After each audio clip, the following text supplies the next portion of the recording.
LA's fine sunshine most of the time. And the feeling is laid back. Palm tree roll, rent so low, don't you know? I keep working my way back. But I'm a Jamaican boy who's born and raised. Nowadays I'm lost between two shores. LA's fine, but it ain't home. New York is home, but it ain't mine no more. I am myself to no one there, and no one heard at all, not even the chair. I am my pride, I am said and I am lost and I can't even say why. Leaving me lonely still. Did you read about a father who dreamed of being a king? And they all became one, except for the name. A few other changes. You talk about me, the story is the same one. But I've got this emptiness deep inside, and it won't let me go.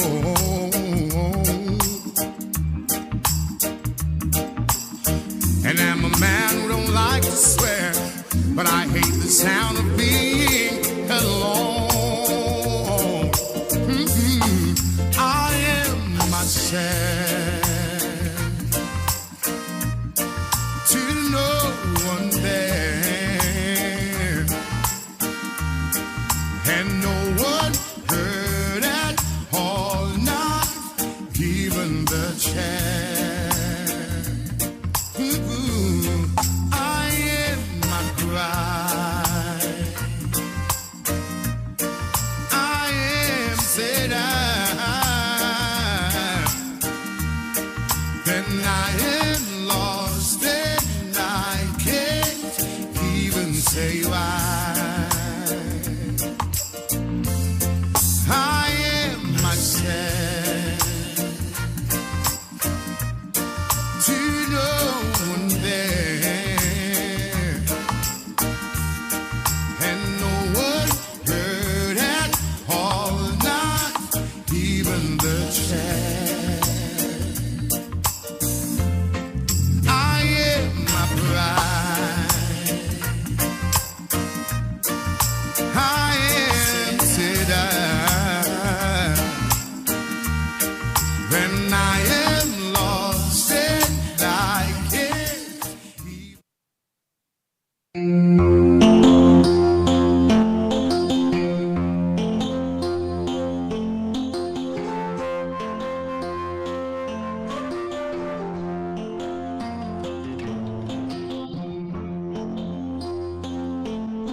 Yes, good afternoon, listeners and viewers. Welcome to Rebel Radio.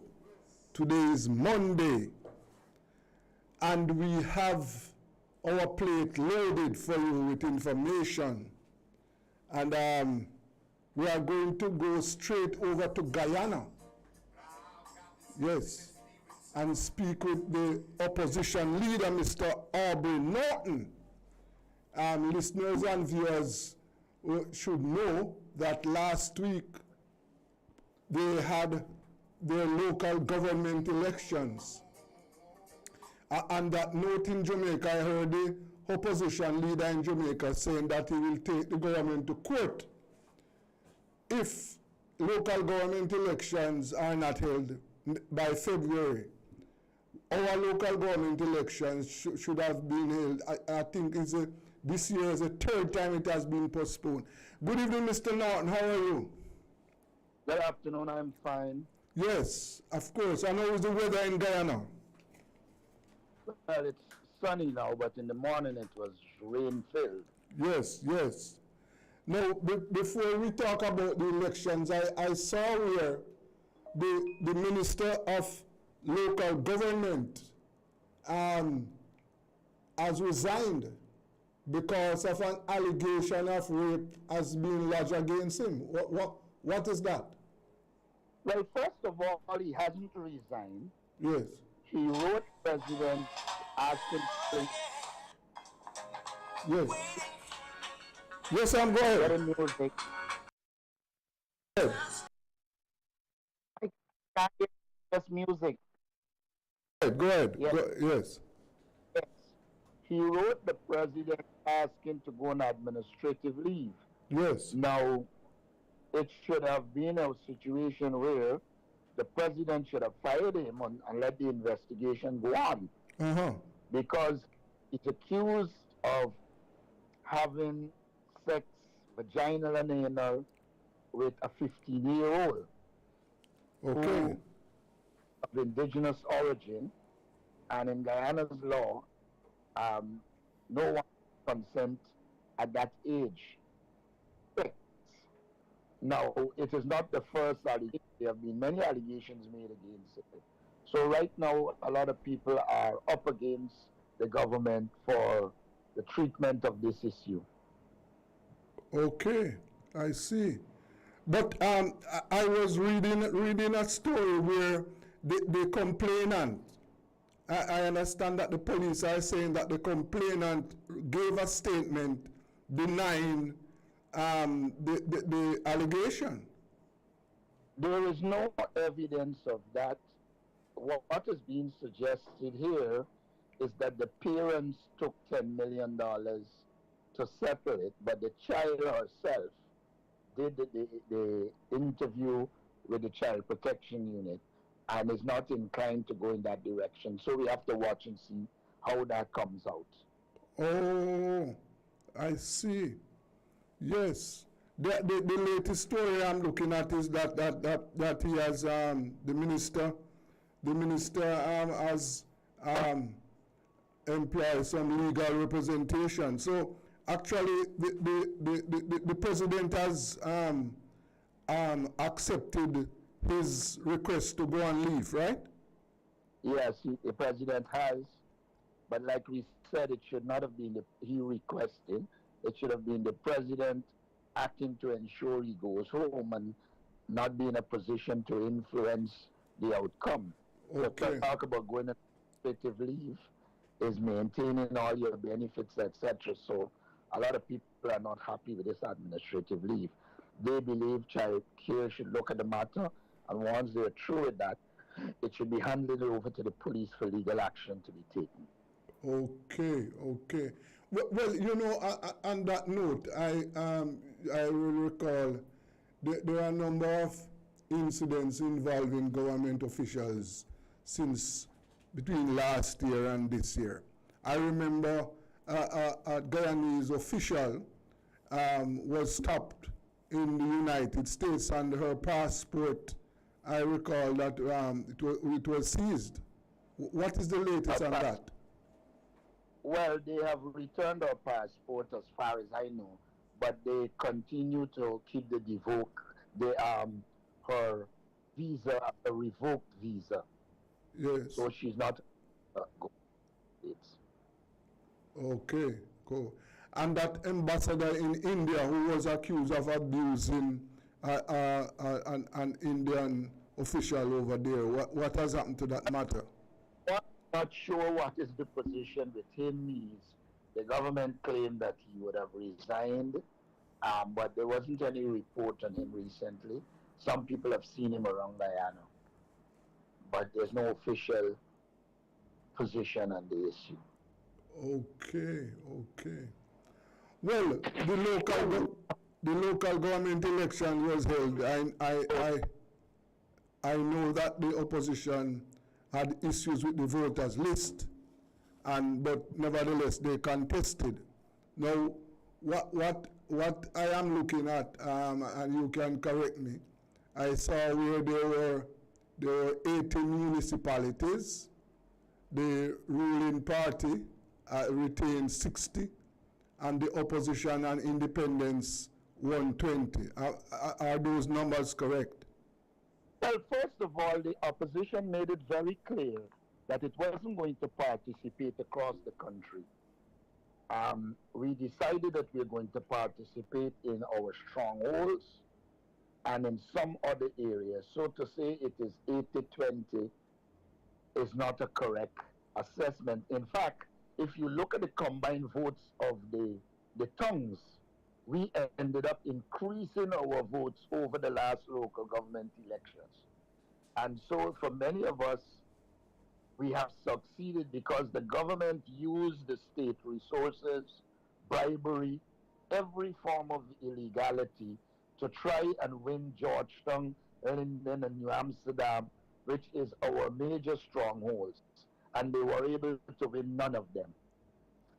So what they are doing is spinning it to make it look as if they did exceptionally well. But also what they are not pointing out is that in many of these strongholds, they were extremely low turnout, which for us is a rejection of the government and an indication that at the next general and regional elections, we're going to beat the People's Progressive Party. One of the things you must know when you're talking about Guyana is that Georgetown is the single largest constituency, the single largest municipality with more than 90,000 people.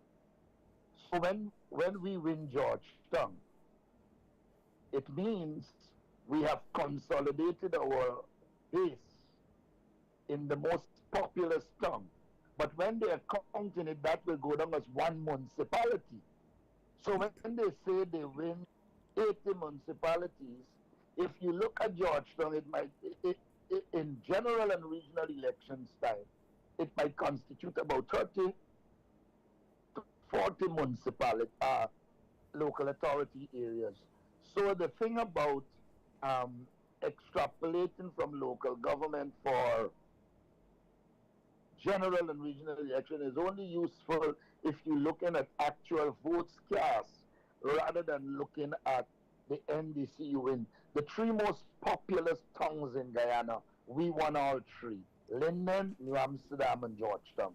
Okay. So one has to be careful that handles the data. Yes. No, tell us, because I want to understand. Now, how many municipalities are in Guyana? Total? It's 10 municipalities. We won the three back, and two of the others that we had, there was a tie, 4 seats. Yes. So there's going to be a formula that is going to be used to determine who gets the mayorship.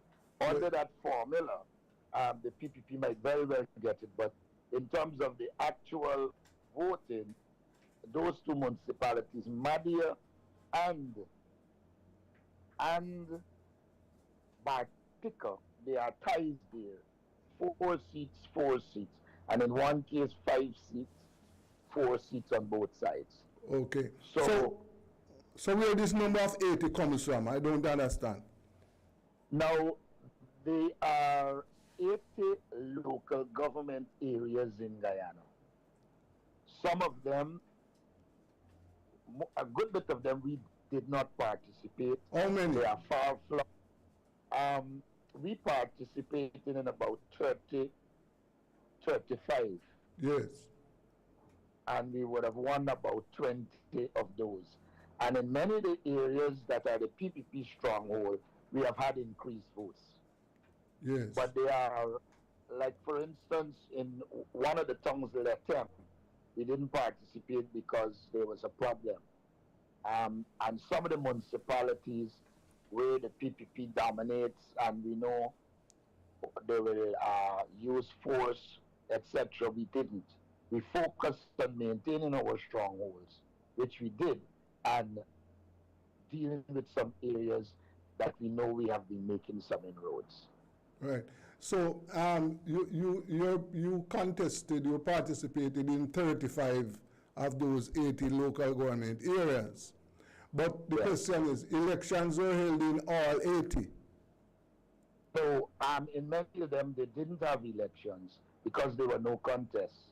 In some of them, we had a number of constituencies in which people ran. And so, though we didn't set out to win all the areas because of the ethnic composition and what has been happening in terms of the party, bribing people, etc.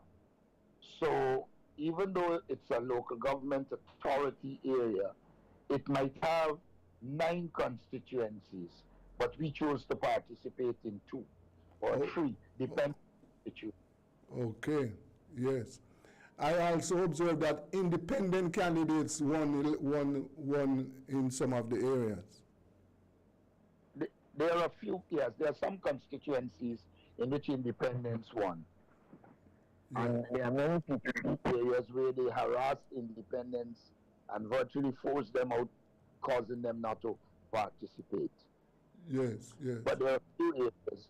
But the independents didn't impact in the elections. That is the reality. Okay. Now, Mr. Norton, I paint a picture for me. I want to understand. Is it a situation in Guyana where, for example, the Indian population, the majority of the Indian population are voted for the government party, and the blacks are voting for the opposition party? That is the real situation? In large measure, there is ethnic voting. Yes. But there are cases where small amounts of the other ethnic vote for another ethnic group. But in the main, it is ethnic voting. Yeah. For instance, Linden, predominantly African Guyanese, we won it handsomely. Bartik, New Amsterdam, relatively mixed, but predominantly African Guyanese, we won that. Georgetown, mixed, but again. Yes. So it is safe to say there is still a lot of ethnic voting. But don't forget, when it comes to the general election, there is also the mixed race that would impact the elections. Because about 18%, somewhere in that vicinity, 18 to 20% of the population is of mixed race. Okay, I see. And in this case, many of the indigenous communities didn't participate because they have their own village elections where they elect their leadership. Okay, I see. So, as it stands now, it is correct to say that the opposition party still gets support from the Indian population, but the majority of its voters are from Afro-Guyanese. Yes, that is a true statement. Yes. And there will be Africans, a small percentage that vote for the PPP, Yes. and there'll be a very small, the African Guyanese, of the Indo-Guyanese that will vote for the APNU in large measure, that mixed population will play a crucial role. But I would say that there is still ethnic voting in Guyana. Yes. Now, so, Mr. Norton, in the government, I know that the government is dominated by the Indians. Now, do they have Afro-Guyanese as ministers and members of the government? Yes, they do. In fact, the Prime Minister is an African Guyanese. Yes. Question comes what power they wield. And there's where the issue is they don't really wield power. Yes? But they are African Guyanese in the government. Okay, yes. And while race play an important role, everything cannot be broken down to race. There are also class issues that emerge. And if you take that Guyana has 39% Indians, this is based on the present voters list, which we believe is flawed. Yes. We think the number is less. The African Guyanese, 29%. Call it 13, 40, 70, 10 to 12% Amerindians, 18% mixed races. That mixed race will play a critical role in general and regional elections. Yes. But one of the things that has emerged since this government took power, that there have been some attempts to use race, where race has been used to allocate government resources. For example, I've seen reports where there are charges that, for example, contracts are given out mostly to Indian contractors, and Afro-Guyanese are left out. That is totally true. For instance, and even when African Guyanese get contracts, it's small contracts, $1 million Guyana dollars, $2 million Guyana dollars, and only recently 8 Indo-Guyanese got 5 Indo-Guyanese got 8 contracts to the tune of 5.5 billion Guyana dollars. Yes. So the resource allocation is skewed in the direction of the Indo-Guyanese population. Okay. And it would appear as if this situation or these policies are used even wider than that, because I see, for example, there was one report earlier on where some Indians, some Afro-Guyanese students were attacked by Indian students. Yes, and adults too. Those are issues that we have to deal with, because we hope that those do not perpetuate themselves, because it's a very dangerous thing. Guyana experienced an ethnic war in the 60s, and none of us wants to go there. So we are working to solve these problems to ensure that we don't go there. Okay. Yes. It is not not a nice situation when you have those problems, because we, as you said, we are aware of problems, ethnic problems in Guyana in the past, and we would want that to resurrect itself. Now, that fire, before I go on to the fire, what happened to those incidents, for example, where your office, the supporters of the government had attempted to close down one of your constituency office? And well, they in fact have occupied that office, and we are dealing with it in the courts. Yes. Okay. All right. And that fire that burned down that school last month, in which 19, I think 20 children were burned to death. Yes. 20 children. Yes. No, it is, I don't understand. This is a government school, right? Is it a government school? Yeah. It's a government boarding. What happens for you to understand? Let me tell you.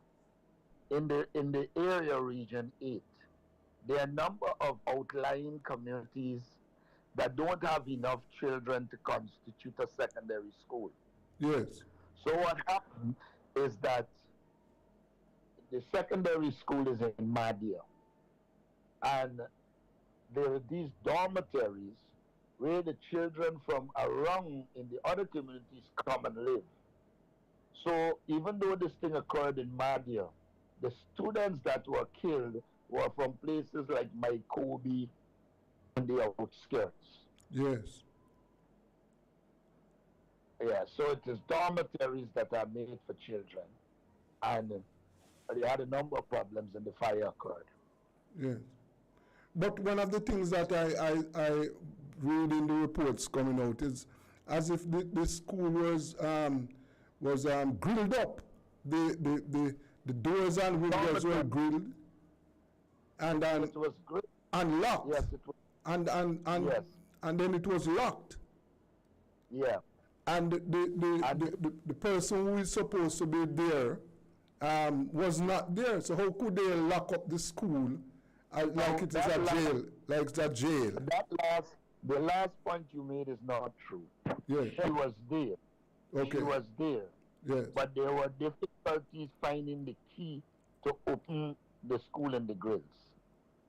Now, it is true that the place was grilled up, and it is true that the fire service on 2 occasions did a report suggesting that they removed the grills because it was a fire hazard. Yes. But the grill still now no proper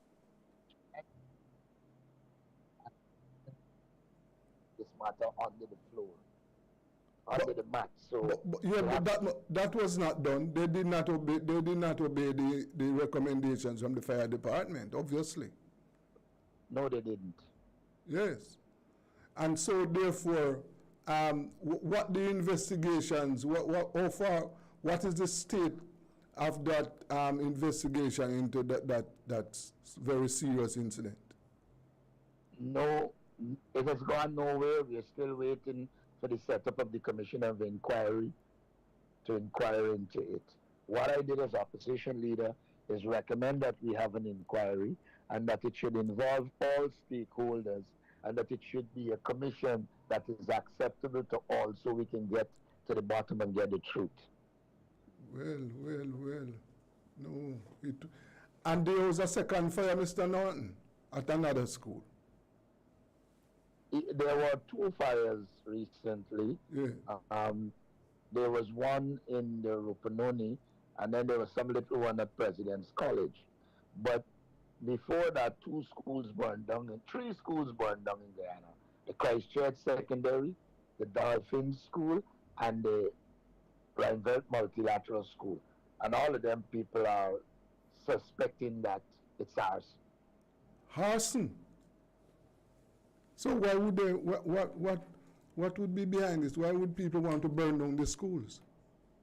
One view, I know for the 2 in the center of Georgetown, Yes. there is this that confirmed they are on prime property, and with the oil rush here and everybody looking for places to put up buildings to do business, it is said around the tongue, cannot confirm, that people with business interests who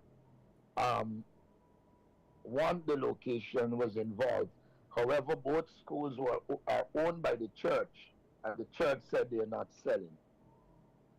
Oh, well, but that is very serious. Mr. Norton, tell us about. I recall earlier this year, the situation with cost of living, wages, and those issues were on the agenda. What is the state of the cost of living in Guyana today now? Yes. It continues to increase because the government isn't taking measures to deal with it. The cost of living continues to increase. There has been no wage increase since. So the poverty is on the increase in Guyana amidst our oil wealth, and that's the major concern of people. Yes, but that is quite lopsided at a time when Guyana, Guyana has found oil, drilling oil now, and Unfortunately, the government chooses to put most of the resources into infrastructure projects, many of which are overvalued, and people believe it's a recipe for corruption. But when it comes into putting resources into bringing down the cost of living, improving the human resource capability, the government is not doing that. yes. But when you said infrastructure, what if they are building roads and bridges? They're building roads, bridges, hospitals. You're increasing the amount of hospitals at a time when many of the hospitals are not the human resource nor the drugs. And people believe it's better you have a few functioning hospitals that everybody can access and get it. But the general view here is when they do buildings, there's scope to inflate the cost, and people close to the PPP make a lot of corruption money. Oh, I see. So IMF has warned that we lack the capacity to do the amount of infrastructure work that they have slated. But infrastructure is nearly half of the budget. yes, yes. Yeah. But, uh, what about schools? Are they building schools? Yes, they are building a couple of schools.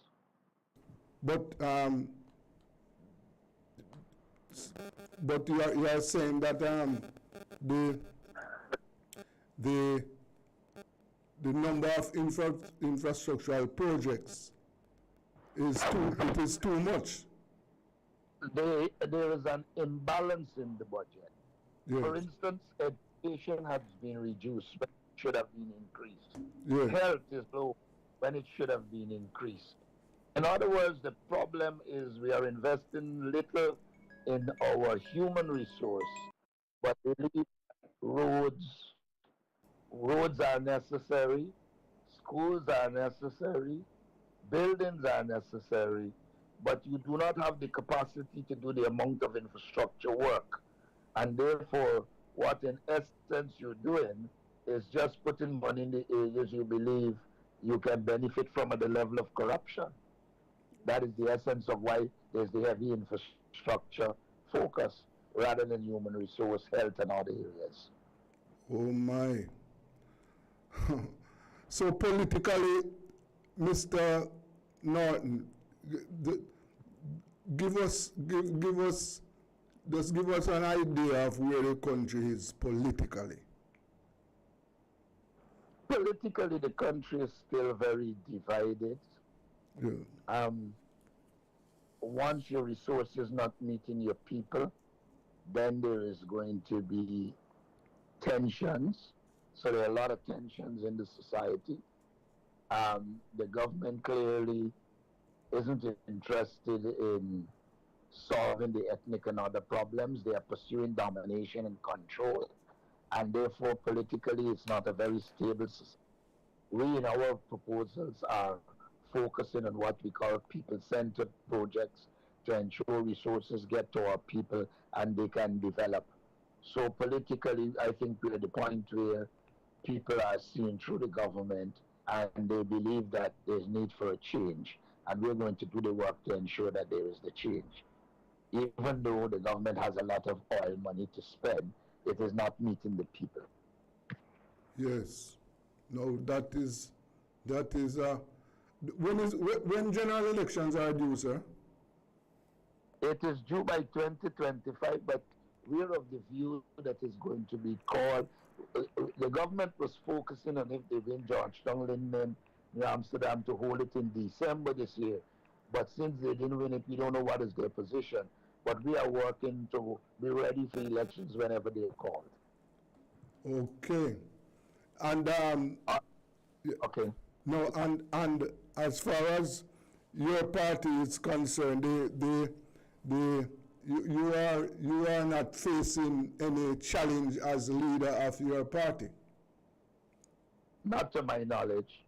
I was elected by more than 3/4 of the vote in the party.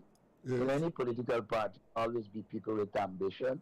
But in terms of the base of the party, I continue to have the support of the entire, or the large majority of the members of the party. In Yes. fact, you would know that there were some who felt we should not have gone to these elections because with the kind of oil money that the PPP has at its disposal, and with them forcing people and politicizing the police force, many of them thought we might not have been holding on to our stronghold. I believe our people are politically conscious, and we took a decision that we will contest in our stronghold in a number of areas. And in that regard, we have been very successful, and our base is well activated and hyped up at this stage. Okay, okay. You know, I want to ask you a question. The CARICOM. Now, you know we have this situation, and I'm talking specifically about the situation in Haiti. What do you think CARICOM should be doing now to assist Haiti? Well, first of all, Haiti has to be dealt with at a number of levels.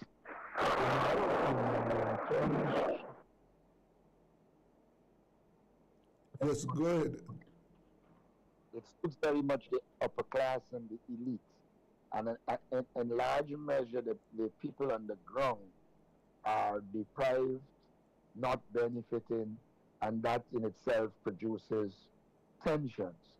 I also believe that CARICOM can play the role of working towards some form of political stability.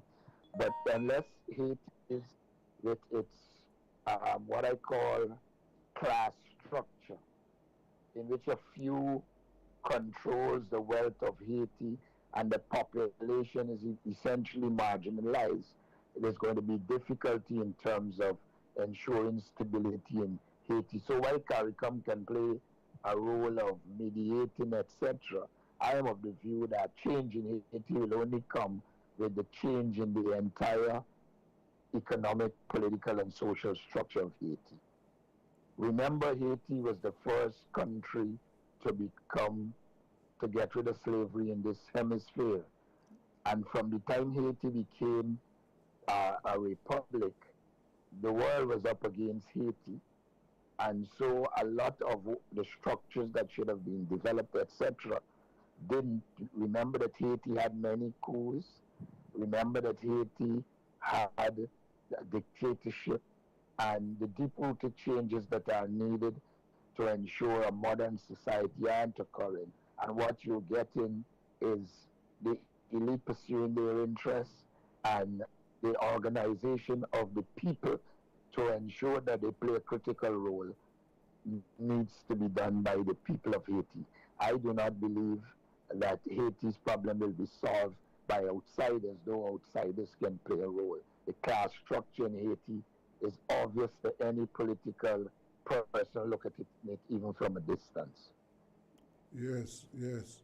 And I'm sure that if you take power during the next election, if there's a change of government, you would ensure that Guyana, I mean, working with CARICOM, do whatever it can to assist in bringing some stability over there. Yes, I am disposed to that, but I also believe that a lot of work has got to be done in Haiti itself to build the consciousness of the average person so that they know their interests and pursue it rather than being used by various elites to achieve their own objectives. Oh, Let us always remember in this society, a 1 or 2% tends to wield the power and the wealth. And if you don't have ways and means of ensuring that there is some kind of a mechanism by which the people will benefit and become empowered, then they are vulnerable and weak and can be used.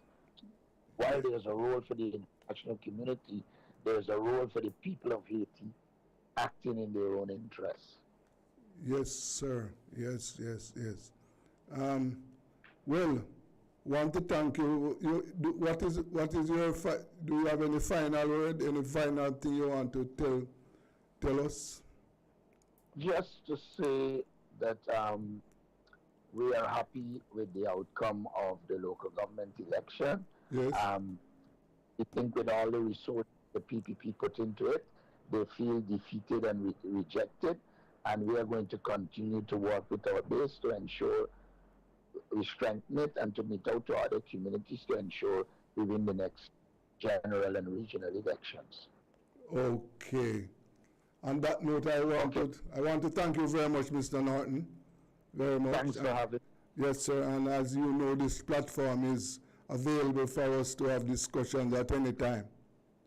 Yes, and I am disposed. Yes, okay, sir. then enjoy your day. Yes, sir. And a good day to you. Audience. Okay.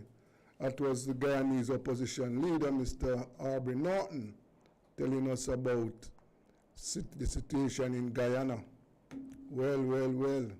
They had their elections and there are so many issues to be discussed. Okay, we want to, let us take a break now. And you know, coming up, it is Be Sure at 3 p.m. So let us go for a break. This is Rebel Radio.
Baby, dance a little more for me, yeah. Oh, yes, sir. I've been watching you across the room. Wish I could tell you how I feel. If I could get closer, a little bit closer, then I'd show you the deal is. All night I've been uptight, and then you're inside, and then I'm alright, 'cause you're so clean, if you know what I mean. I mean to hold you and never let go. You need to be here in my arms. Hey babe, on my shoulder. You need to be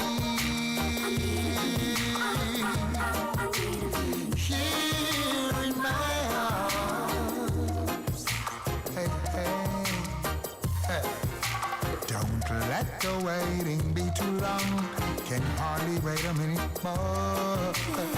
Say excuse to the crew you're with. Come feel rubber dog hardcore. Yes. All night I've been uptight and then you're inside and then I'm alright because you're so clean. If you know what I mean to hold you and never let go. You need to be here in my arms with your head on my shoulder. You need to be here in my arms. Yes, dance for the Lord. We dance, yeah. In the meantime, dance for me, woman. Dance for me, baby. Do it like I'd love you to do. Dance for me, baby. Oh, yeah. Oh, work of art, that's what you are. Any which way your body turns. Picasso, Michelangelo would war as to which one should own, yeah. Fulfilling what your body gave, yeah. It's enticing and not surprising that you're so clean. If you know what I mean to hold you and never let go. You need to be here in my arms, special lady. You need to be here in my arms. Rock me like that, baby. Dance for me, woman, dance. Oh yeah. Take me out of my world, put me into yours. Yes. Hey, babe, I want you to dance, baby. Dance, baby. Dance for me, yes. I love you like that.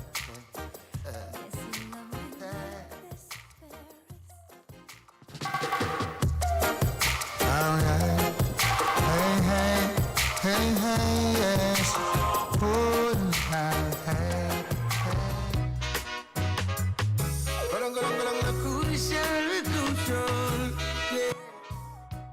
Baby, this one is for you. Good morning. If you're not with me, then I'm calling.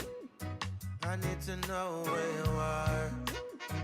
I would go anywhere you are. Yeah, yeah. Good morning.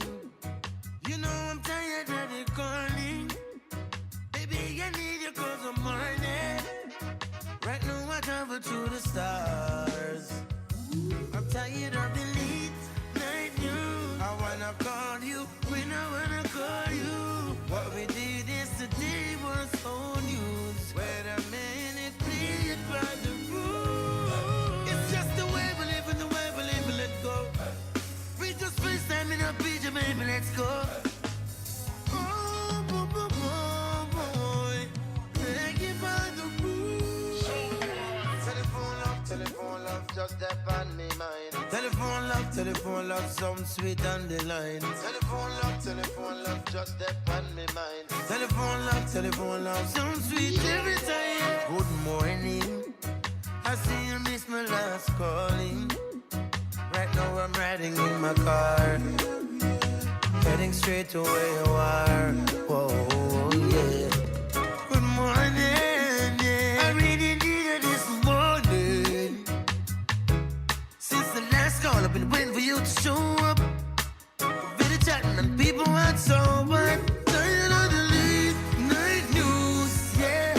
Wanna call when I wanna call you. What we did yesterday was old news. Wait a minute, play it by the rules. It's just the way we live and the way we live, let go. We just FaceTime in a picture, baby, let's go. Oh, boy, boy, boy, play it by the rules. Telephone love, just that on me mind. Telephone love, some sweet on the line. Telephone love, just that on me mind. Telephone love, some sweet every time. Telephone love, telephone love. Telephone love, telephone love. Telephone love, telephone love. Telephone love, telephone love.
like the star across the sky.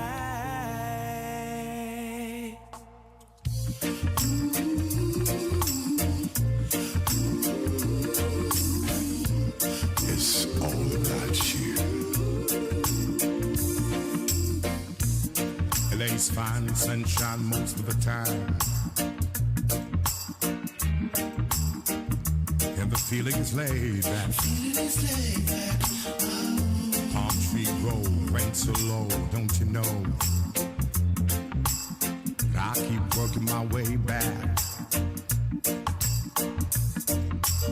But I'm a Jamaican boy who's born and raised. Nowadays I'm lost between two shores. LA's fine, but it ain't home. New York is home, but it ain't mine no more. I am myself to no one there, and no one heard at all, not even the chair. I am my pride. I am said and I am lost, and I can't even say why. Leaving me lonely still.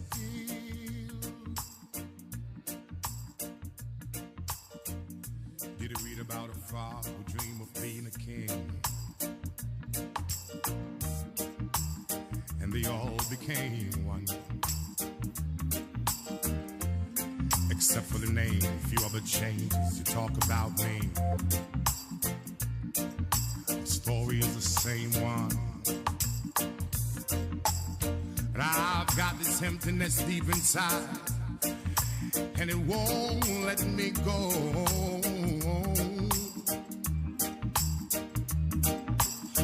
And I'm a man who don't like to swear, but I hate the sound of being alone. I am myself to no one there, and no one heard at all, not even the chair. I am my bride. I am said then I am lost, and I can't even say why. I am myself to no one there, and no one heard at all, not even the chair. I am my bride. I am said when I am lost, and I can't even say why. You're leaving me lonely still. How about peace, how about the way every good girl deserve? But I won't allow this girl to mess with my nerves. Blessed with figure, not to mention the curse through the corner of her eye. She slowly observes. See ya. Anytime she come around, something is about to go down. Listen to the siren sound. Wake up right now. Cause if I was to go to sleep, but catch me dreaming of a way to creep. Trouble always seems to follow me. Oh, don't follow me now.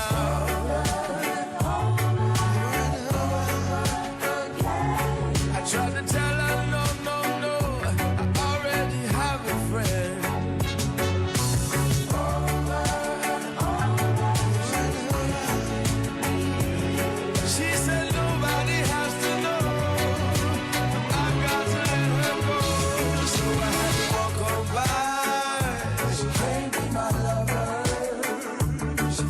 with them pretty brown eyes. She can't be my lover.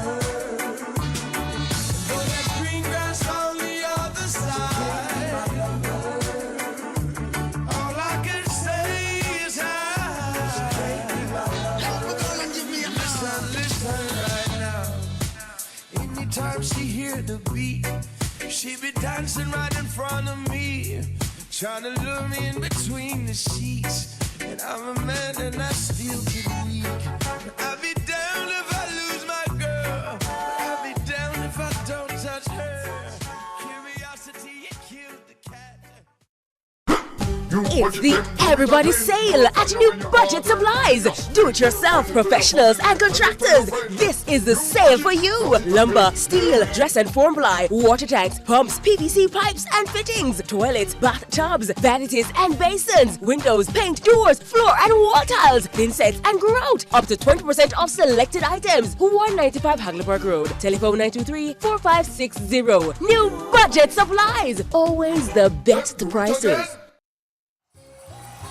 Tools, Hardware and Supplies is having a massive civil servant sale in celebration of all civil servants. Store-wide discounts and specials on new arrivals and best-selling items for all your home renovations. Best quality items at the lowest prices island-wide. You will love the savings. Just show your ID and you're good to go. So come visit us at 279 Spanish Town Road, 4 South Camp Road, 8 Red Hills Road, or online at toolsja.com. Tools! The Lion King of Ever wanted to share what you know about a crime, but were too afraid? At Crime Stop, we make it easy for you to report on crimes safely and 100% anonymously. All it takes is 4 simple steps. First, contact the tip line at 311 or visit www.crimestop.org or www.311tips.com. Then share what you know anonymously with one of our trained counselors. Any information related to criminal activity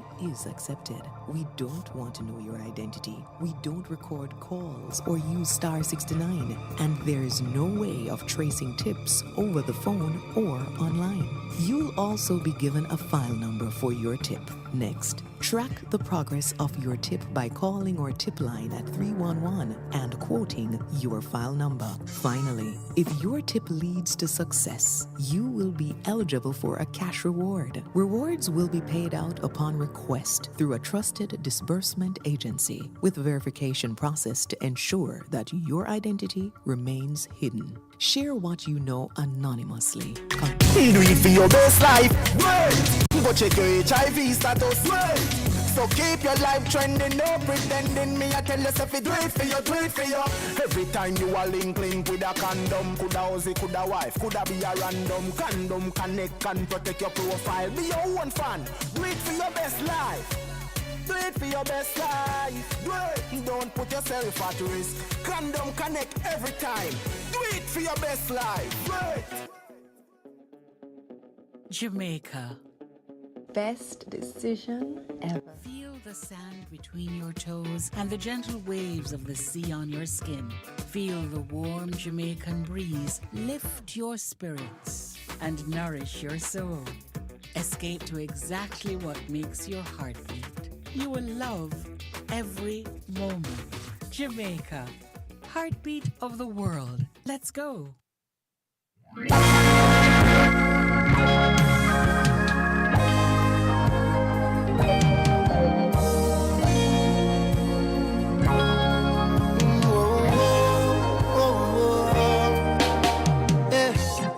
What will I do without your smart mouth? Drawing me in, then you're kicking me out. Got my head spinning, no kidding. I can't pin you down. What's going on in your beautiful mind? I'm on your magical mystery ride. And I'm so dizzy, don't know what it means, but I'll be alright. My head's on the water, but I'm breathing fine. You're crazy and I'm out of my mind. 'Cause all of me lost all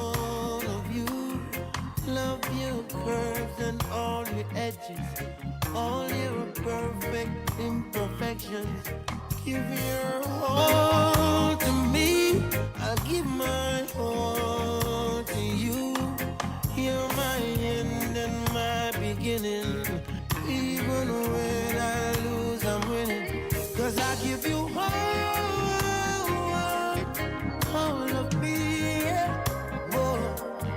You give me all of you, yeah. How many times do I have to tell? Even when you're crying, you're beautiful too. The world is beating you down and around through every mood. You're my downfall, you're my muse, my worst distraction, my rhythm and blues.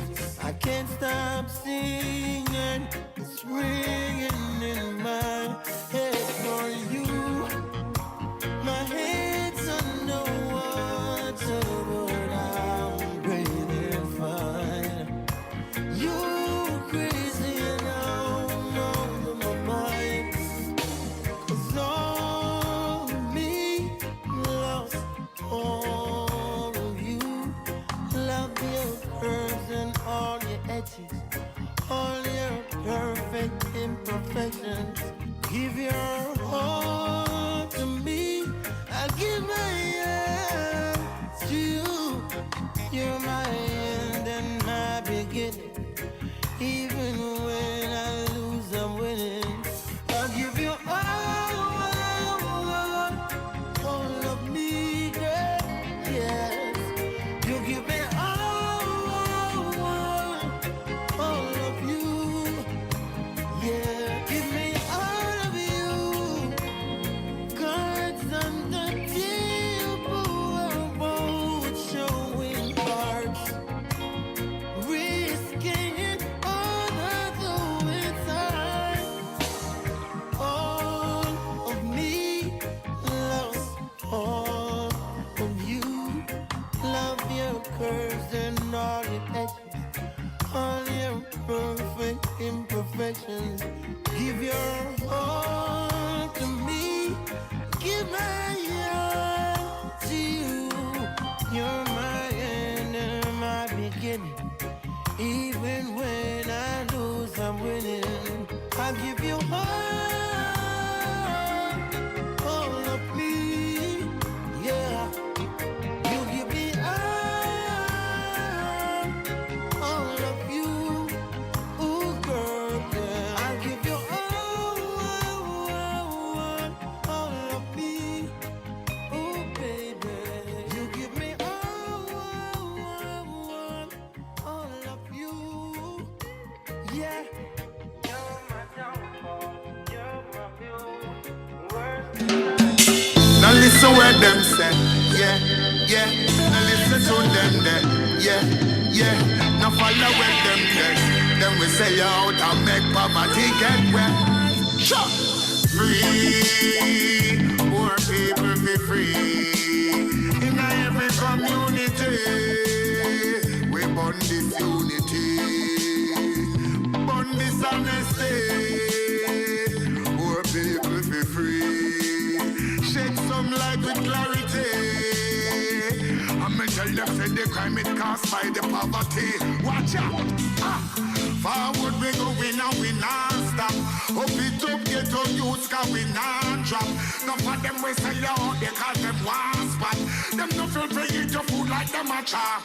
Done, arms house we done, poor house we done, court house we done, jail house we done, dead house we done, arms house we done, poor house we done. See ya, the youth they want a brighter way, and the youth they want a brighter day. Babylon them just a fight away. Tell them free your poor people right away. They run your water and your light away. Injustice take away your rights away. Then them send me so then to take your life away. It's like them want say night and day. That one your name. Forward me going on me non-stop. Up it up get to you because we non-drop. No for sell you out because them want spot. And no fear for eat the food like them a chop. Done, arms house we done, court house we done, Poor house fi done, jail house fi done, dead house fi done, arms house fi done, poor house fi done. They use them progressive, Babylon possessive. Them fight reggae music as a hit a carry the message. Music alone shall teach them the lessons. Rastafari reggae must be glory and the blessings. So me say free, poor people fi free. In every community, we burn disunity, we burn dishonesty, we burn partiality, we want equality. So shed some light with a lot of clarity. Alright, so me go so yo. Forward we go, we not stop. Up it up, get to you because we not drop. No for them we sell you out because them want spot. And no afraid to eat your food like them a chop at. Forward we go, we not stop. Me say pump up the rhythm, make it one clap. And no worry about it, but Mr. Appa worry about Mr. This and Mr. That. Now one you now listen what them say, yeah. Now listen to them there, yeah. Now follow with them there, 'cause them will sell you out and make property get wet, yeah.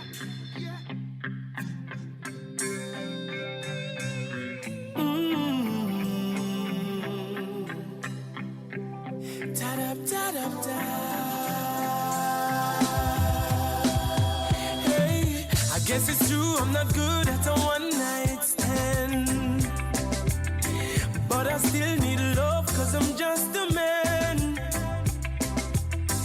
These nights never seem to go to plan. No, I don't want you to leave. Will you hold my hand? Oh, won't you stay with me?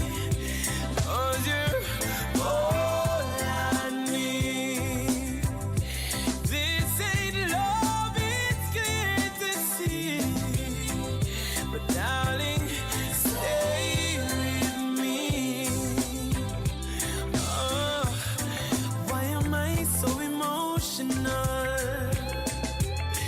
No, it's not a good look, gain some self-control. And deep down I know this never works, but you can lay with me so it doesn't hurt. Oh, won't you stay with me? 'Cause you're all I need. This ain't love, it's clear to see. Darling, stay with me.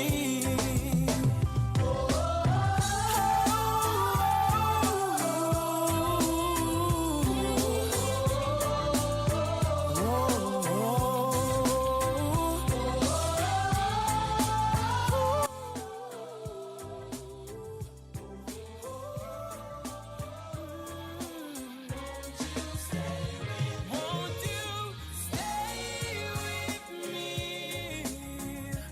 'Cause you're all I need. This ain't love, it's clear to see. Darling, stay with me. Oh, won't you stay with me? 'Cause you're all I need. This ain't love, it's clear to see now, baby. Darling, stay with me. Stay with me. 'Cause you're all I need. This ain't love, it's clear to see. Darling, stay with me. Stay with me, stay with me, stay with me. Baby, stay with me, stay with me, stay with me. This ain't love and it's clear to see. Darling, stay.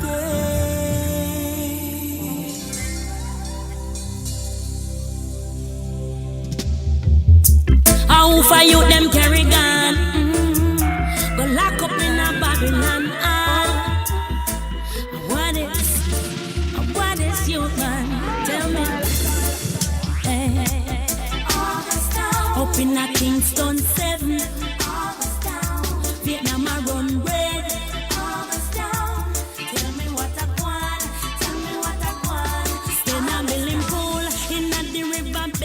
String up big sound and how will I miss watching the youth them play. Happy smiles on them face, fish a fry, pot the rice, everybody feel nice. Then all of a sudden, a police fire that man a run, you to run, some of them a get flat. Everybody fun just done, party crash in a August stone. The man them ain't no level. Up in a Kingston 7. Tell me what I want, tell me what I want in a August. It used to be a merry place. Peace and joy was the story by my granny face. No boom down, no safe. Soon as them cry, Korea war broke in the place again, again and again. I will love to see the day when youths can play up on the riverbank. Man from outside, just a rock to the bass and a shake in a it's a politician. What is it that you want from? Tell me what I want, tell me what I want in a August town. Up in a Kingston 7. Vietnam a run red. Tell me what I want. All the people in the ghetto. Me need enough to live up. I sound off a string up. I build back my good vibes, feel alright. But if we continue to fight and live in divide, Mr. Babylon can just take our lives, and there will be no more ghetto youths to shine. Shine them light, keep it bright. In a August town, in Angola, August town, round the crusade, August town. Tell me what I want, tell me what I want. August town, over the river, August town, over Bryson, August town. Tell me what I want, where the innocent gone, August town.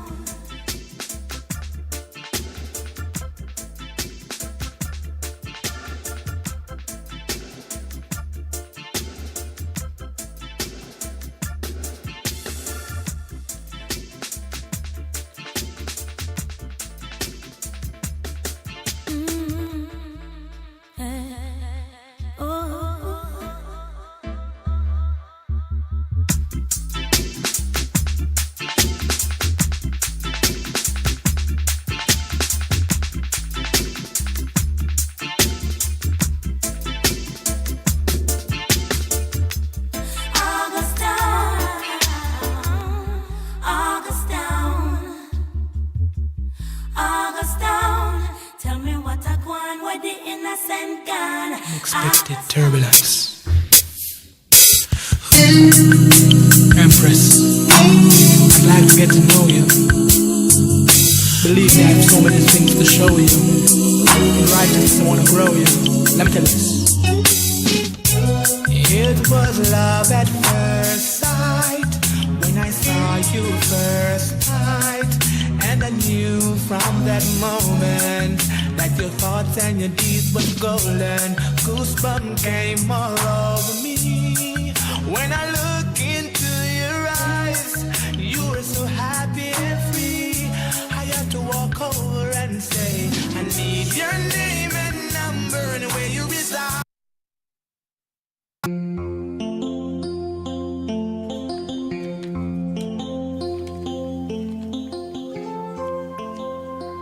Welcome back.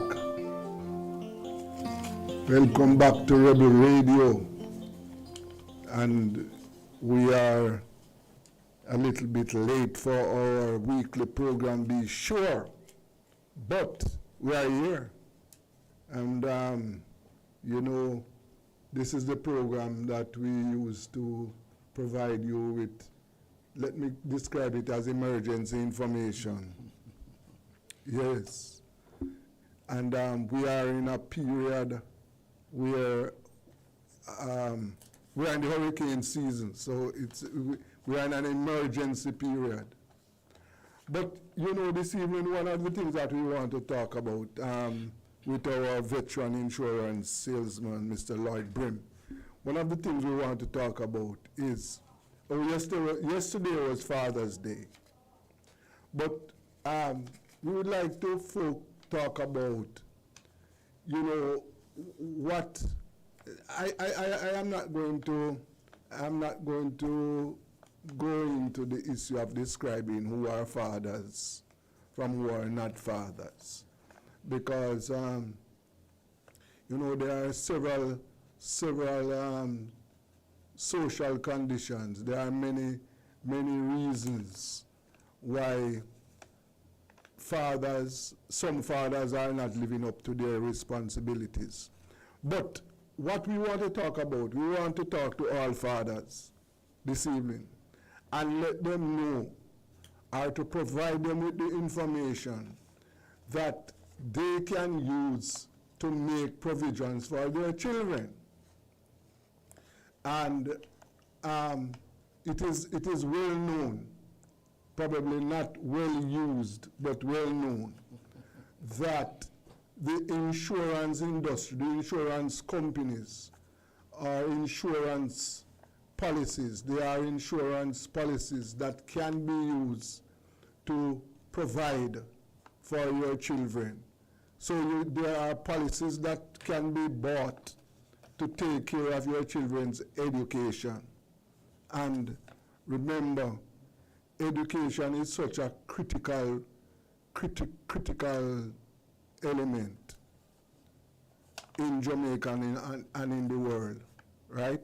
And one of the problems we have in Jamaica right now is an educational problem. So there are policies that are available for you to access and which can be used to ensure that your children can go to school.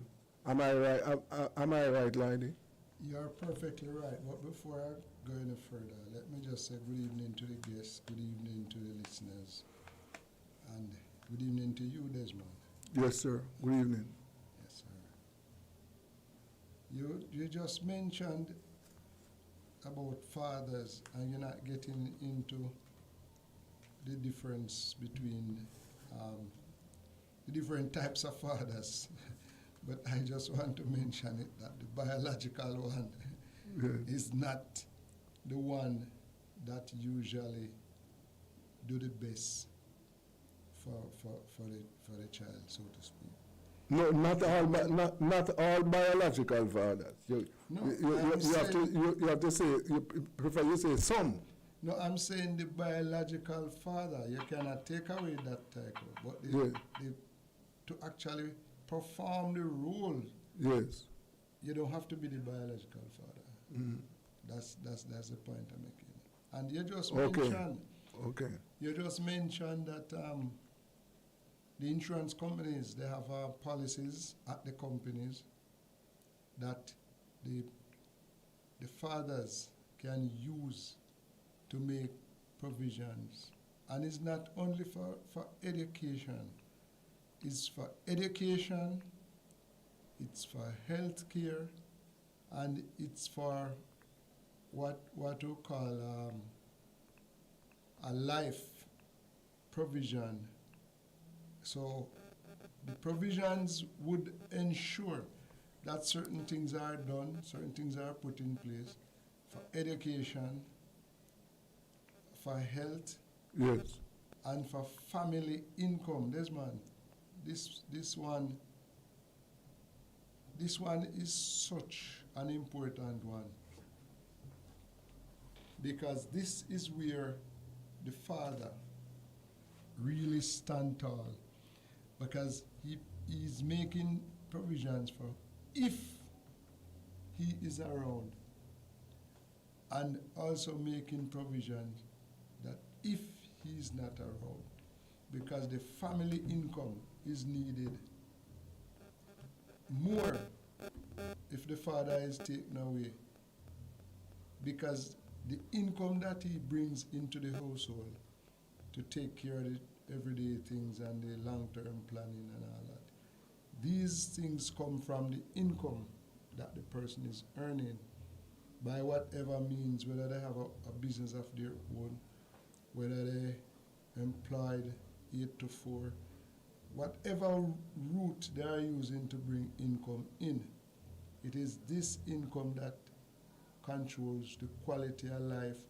the standard of living, and these would include where the education stops or how far it goes. This would include the times when the doctor is needed. Mm-hmm. This has to include many times there are, let us say, children with challenges, birth defects, if that's a usable term, lifetime challenges in terms of health. So these expenses, they won't grow them out. These expenses is going to stay forever. Yes. So this income is needed forever, whether you are there or you're not there. Mm. And life insurance is the best instrument I know to make these provisions. But Desmond, wonder if we could just look at it for a couple of minutes to say, why do some people, some fathers, go to the end of it? They put their life on this and at risk. Mm. They go the extra mile to ensure that this weekly, monthly, yearly income comes into the household. Why? Why some fathers do this? Or I should say males. Why some fathers do what? They put their life at risk. They go the extra mile to ensure that this income that is required to keep the family's standard of living and quality of life at a level that they believe is the best that they can afford. Why? Is it the pride of being a father? Well, one of the things that I observe in the animal kingdom, you know, and is that the animal, the male animal, and this, I said this in the animal kingdom, you will observe the male animal is always looking out for members of his family. So in the forest, the male animal go out and do the hunting. In the higher class of animals, which we are, the human beings, you will find that the male is the hunter. Try and remember this, you know. There was a time when women were not employed, you know. When women were, you couldn't find women working in factories and working in offices, you know. It was not, the man was the hunter and gatherer. Well, that has changed. As a matter of fact, the Industrial Revolution changed that. And women are now working out. So the answer, or I would answer your question is that my observation is that the male is always at the front of preparing for his family. So if we look at it that way, Desmond, yes, we are saying then that some males take it on as their role and their duty to provide the various things that the family needs. Mm-hmm. And each time, I like the term hunting that you use, because once I listened to somebody who was talking and the speaker said, when the hunter goes out and is successful, Many books are written about that, but not all the while the hunter go out there, he survives. And succeed. No, Yeah. many times he does not. But that book is not written Yes. because the hunters don't write the books. You get me? Yes. When the hunter is conquered and taken away, he doesn't, the winner does not write books. The animals that conquer him don't write books. Well, luckily for us, in the human sphere, it is recorded both when the hunter wins and when he loses. Yes. And you are asking me now to share what goes on or what is possible if the hunter wins, and what is possible, what provisions can be made in the event that he loses. And the risk, each time that he goes out, there is a risk to his life, a risk that he can lose and leave the dependents without any provision. Life insurance, I hope I have not said it too many times, life insurance is essential wherever there are risks. The risk that he may die or become disabled while the child is still going through the educational part of his upbringing. Yeah. The risk that is there, only life insurance can make adequate provisions, because there are other provisions, but all the other provisions need time. If it's business, it needs time to develop and generate income. So the estate, as we always talk about, person's estate, there are two things about the estate. One is how you structure it. What are the different elements in it? Like near cash, like we like to call it concrete and steel. The various parts that make it up. It needs time for them to generate a continuous stream of income. Yes. So fathers, providers whose job it is to ensure that this income is never lost, it is there on a continuous basis. They need to come in and talk to us at the insurance companies. Express your wish, what you would like to achieve, and the salesperson is there now to educate you as to what tools the company provides. And all that is going to be said, all that is going to be done will not be up to standard unless we bear in mind that have I ever mentioned the magic of paper and ink? What is that? Well, to build an estate, it takes time. It goes up and down, success, failure, success. There's a lot of fluctuation in it. But once a life insurance contract is signed, then that's a legally binding agreement, and it never said that the contract is to pay X amount of money until the situation that you're protecting against, whenever that situation arises, then a lump sum of money is paid.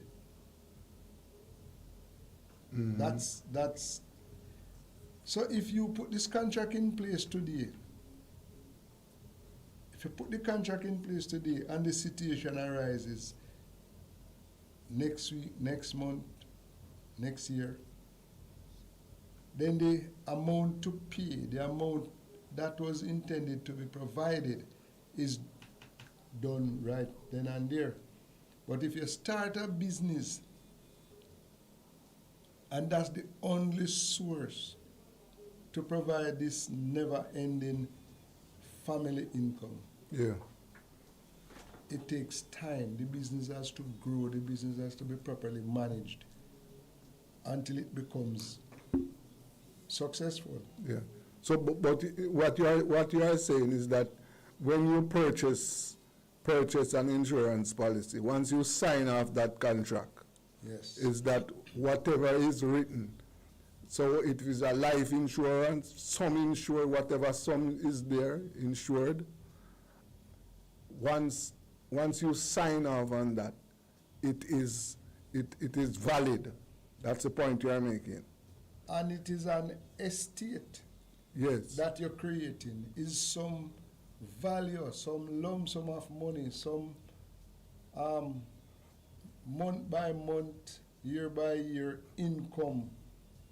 Just like if you're at the business and it is in operation, earning. So we are saying then, the magic of paper and ink is that you can create an estate.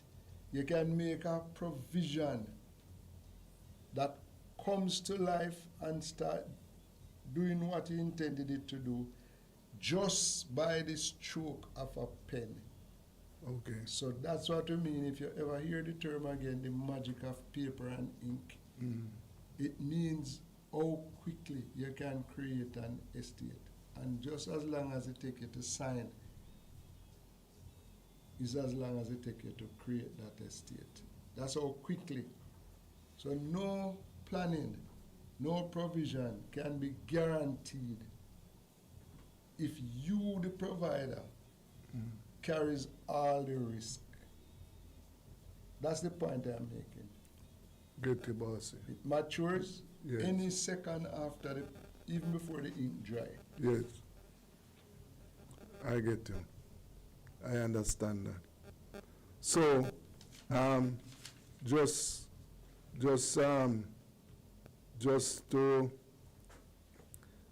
to repeat so that people understand what I'm saying, is that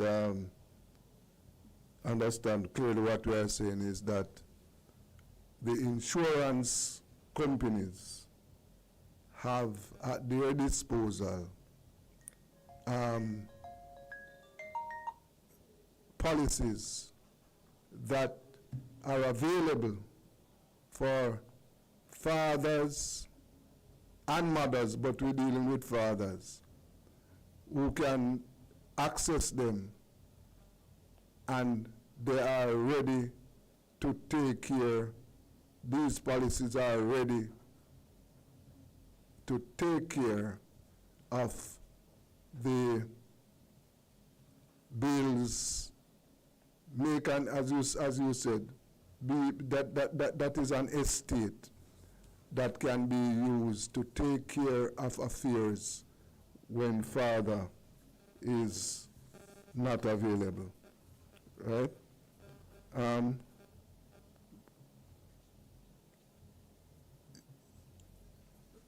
I don't think I understand that. No, we're just looking at it to say there's a myth about fatherhood. Yes.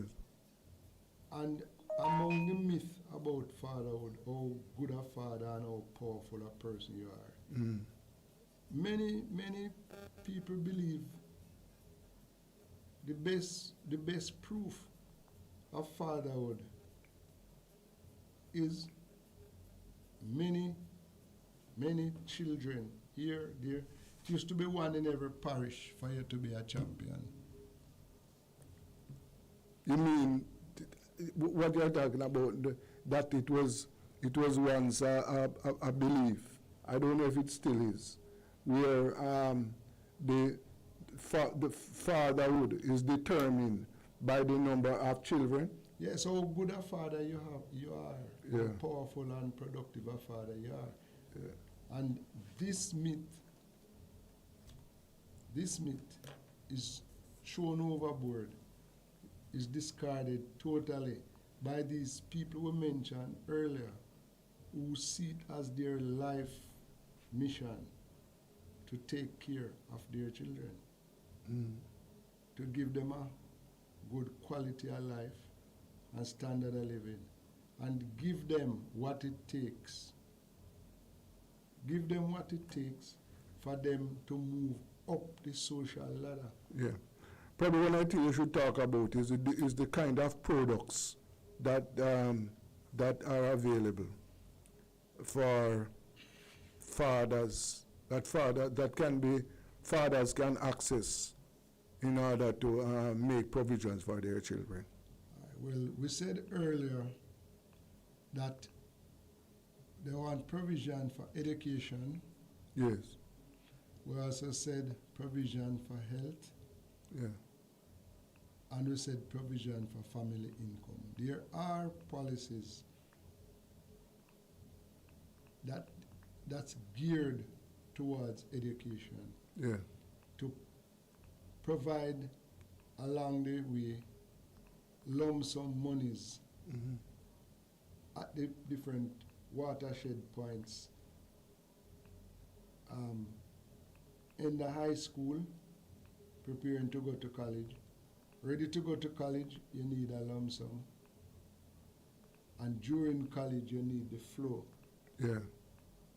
So there are insurance policies and there are investments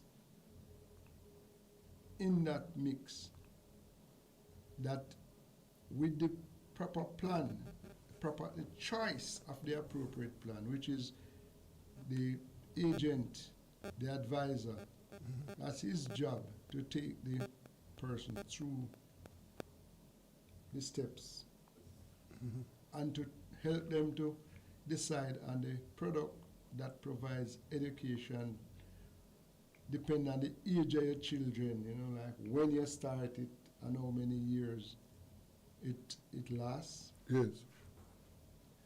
There is provision that can be made. A lot of us don't give group health. A lot of us don't give group health programs a big rating, but it also allows the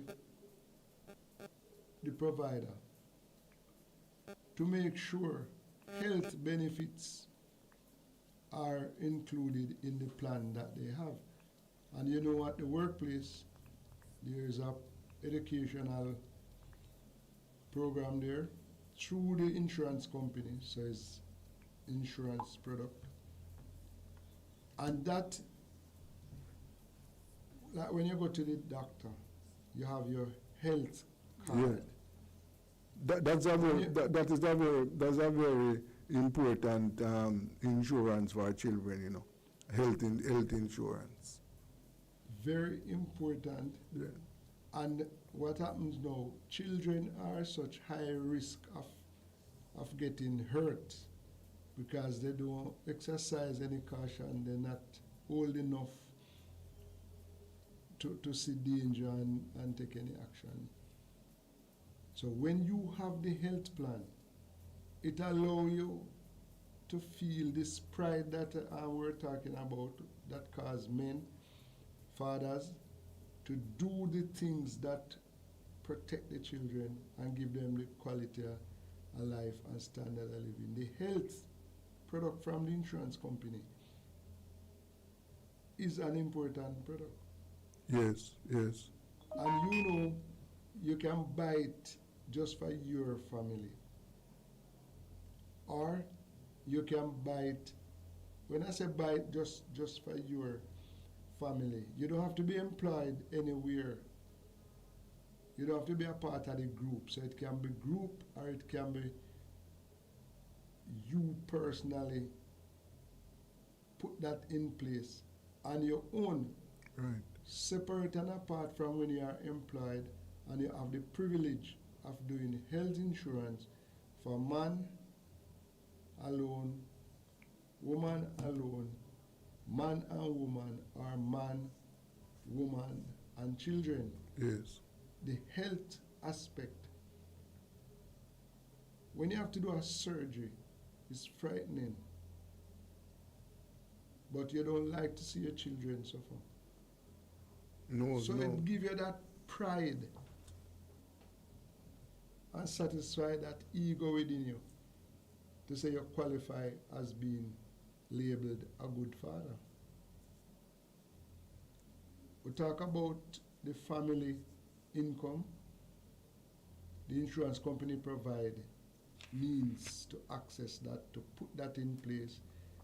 And it also allows you, apart from just having the insurance that you die, the family gets X amount lump sum. It also has provision that if you get dismembered, if you get into an accident and become partially or totally disabled. So these different, I think we mentioned it already, these different, let us call them riders, because that's what they really are. Mm-hmm. They are there and you can attach them to the policies as you go along. But I cannot allow a minute to pass without reminding that the insurance company provides agents, well-trained agents, to assist the purchaser in getting the most appropriate product for the era that they want to concentrate on. And also to make the change at certain stages along the family route. Am I being clear? So you don't want to have, in fact the company don't allow you to have children on your group life policies, health insurance policies, after they reach a certain age. I mean, that is after they reach adult age. Adult age. Yeah, right. But again, education won't leave us. Mm-hmm. Because if the child, let's say the child, although adults, if they go in university, still your child. But you can keep them on the group plan under your membership until they graduate from whatever educational program they are in. Okay. These are things we need to look at, we need to talk about. And when fathers come,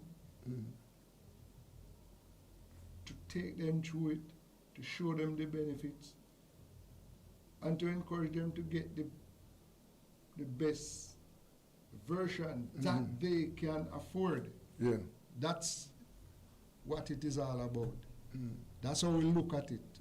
Yeah. If we go through it, as Jamaicans we usually say, if we go through it with a fine-tooth comb, these are some of the aspects that need to be considered.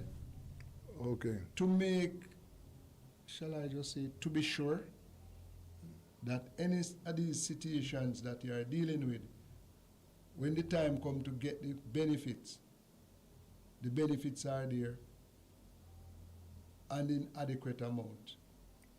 Right. So here we have it. You have the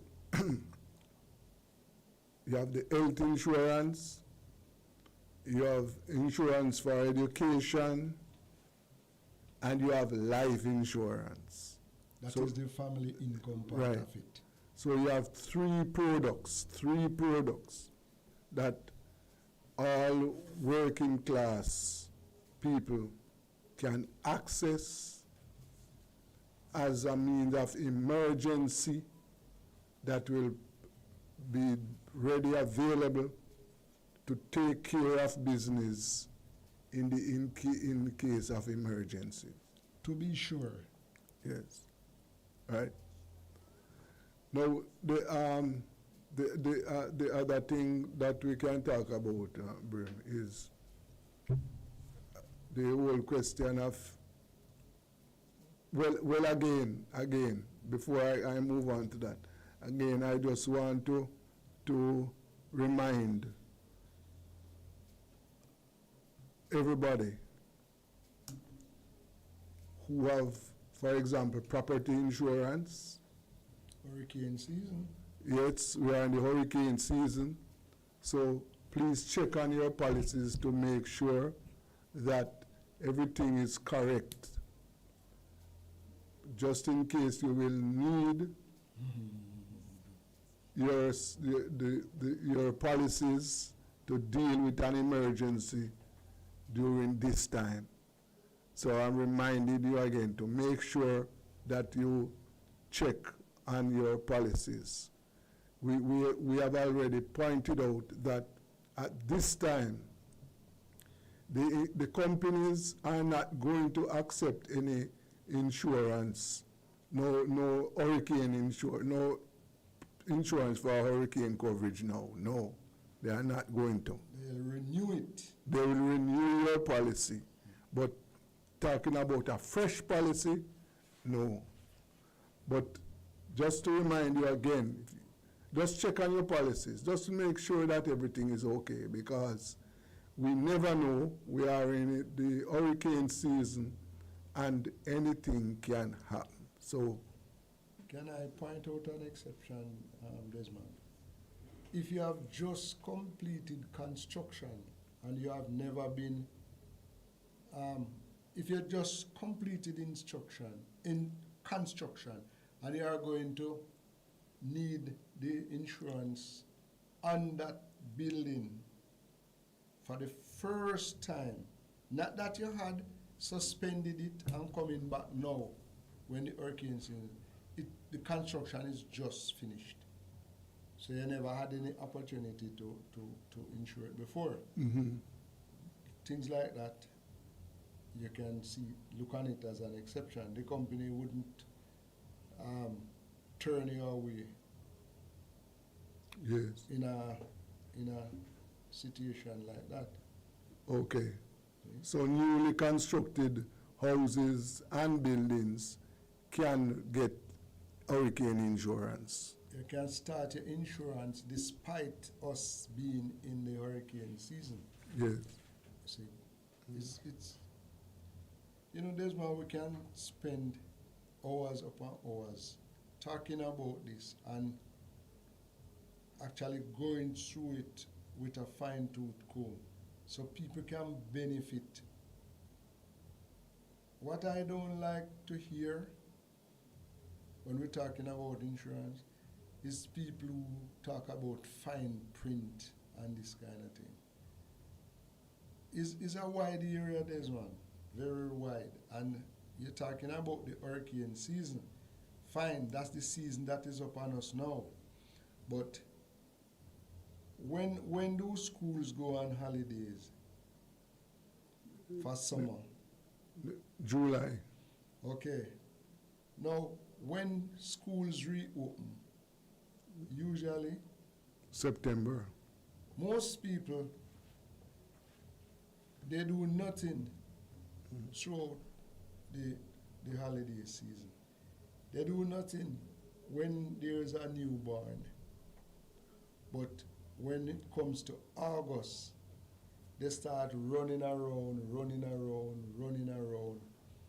to get help with school provisions, to go to the various charitable offices and so to get the child started in September. Can we just look at this and say, what are some of the ways that you can ensure that come September, you don't have to be running around? Tell us. Buy educational plans from the child is 3 months old. Buy the educational plan and give yourself time for the plan to grow. Don't wait, even while the child is going to school. Don't wait until August to start looking how you're going to provide the uniforms and the various things that is needed. What I advise my clients to do, I am not an employee or representative of a credit union, but I am a representative of the financial planning industry. Yes. And education is to be planned financially. Therefore, along with your insurance policy that you're starting, start a credit union plan. Credit union have insurance products as well. No, hold on a second there. Just back up a little. So you are saying that, for example, at 3 months old, Yes. I could go and purchase a policy Yes. that would take care of providing educational material for that child when that child starts going to, say, primary school. Yes. So at 8, 9 years old, Yes. that from that policy would start making would start generating benefits that could help to take care of that child's education. Absolutely. And each time that we get to June or July, Yes. and school goes on Holidays. summer break, Yes. I am sure, I am not in the management section, but I am sure that the company make a switch and make more cash available, because that's where people come. Many times people come to the insurance company to take money off the policies to address these needs. Okay. So I'm saying, as a financial advisor, because I guess that's what we are as insurance agents, we need to help people now to be able to generate the access the funds in September without having any shortfall, any difficulty, any anxiety, if it is properly planned. Yes. So you go in and get your financial needs covered. Some people go and take it from their insurance policies, and some people go and negotiate it at the credit union. Because what we are doing, we are saying, this is it, insurance takes care of A, B, C. Okay. Any backup you need is a financial need as well, and that's what we are schooled in and what we are required to help people to do. All right. So we shouldn't be running around come September to look money for children to go to school. Go to your credit union and come into your life insurance office, and if it means you're going to put an extra $1,500 a month on the investment of your policy, investment section of your policy, you don't want to wait until June and July to start doing that. Okay. You want to start doing it from maybe December or maybe January or somewhere along the road. So you go to your insurance company, sit with your agent and tell them you would like to be sure. Okay. Well, unfortunately, that is where we have to end this week's program. But just for recap, remember that get yourself ready, and you can start from the child is a baby. There are policies, there are provisions with the insurance industry that can be used to make sure that these children have something to rely on when the times come. On that note, we have to say goodbye for this week. And until next week, Monday, when we'll be back with Be Sure. Until such time, stay alive and stay tuned to Rebel Radio. Thank you, Mr. Brim. Thank you very much, Desmond.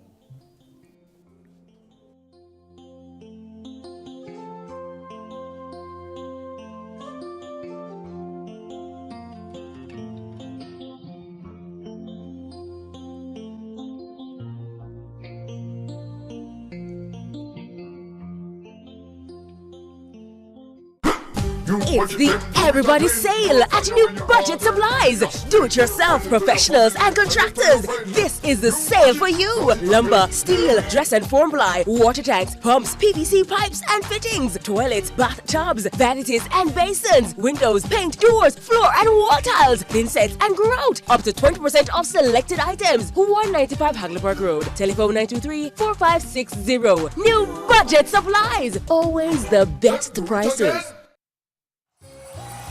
Tools Hardware and Supplies is having a massive civil servant sale in celebration of all civil servants. Store-wide discounts and specials on new arrivals and best-selling items for all your home renovations. Best quality items at the lowest prices island-wide. You will love the savings. Just show your ID and you're good to go. So come visit us at 279 Spanish Town Road, 4 South Camp Road, 8 Red Hills Road, or online at toolsja.com. Tools! The Lion King of Hearts. Do it for your best life. Wait. Go check your HIV status. Wait. So keep your life trending, no pretending. Me I tell yourself do it for you, do it for you. Every time you are link with a condom, coulda Ozzy, coulda wife, coulda be a random. Condom connect and protect your profile. Be your own fan. Do it for your best life. Do it for your best life. Wait. Don't put yourself at risk. Condom connect every time. Do it for your best life. Wait. Ever wanted to share what you know about a crime, but were too afraid? At Crime Stop, we make it easy for you to report on crimes safely and 100% anonymously. All it takes is 4 simple steps. First, contact the tip line at 311 or visit www.crimestop.org or www.311tips.com. Then share what you know anonymously with one of our trained counselors. Any information related to criminal activity is accepted. We don't want to know your identity. We don't record calls or use star 69. And there is no way of tracing tips over the phone or online. You'll also be given a file number for your tip. Next, track the progress of your tip by calling our tip line at 311 and quoting your file number. Finally, if your tip leads to success, you will be eligible for a cash reward. Rewards will be paid out upon request through a trusted disbursement agency with verification process to ensure that your identity remains hidden. Share what you know anonymously. Contact Crime Stop today. Jamaica. Best decision ever. Feel the sand between your toes and the gentle waves of the sea on your skin.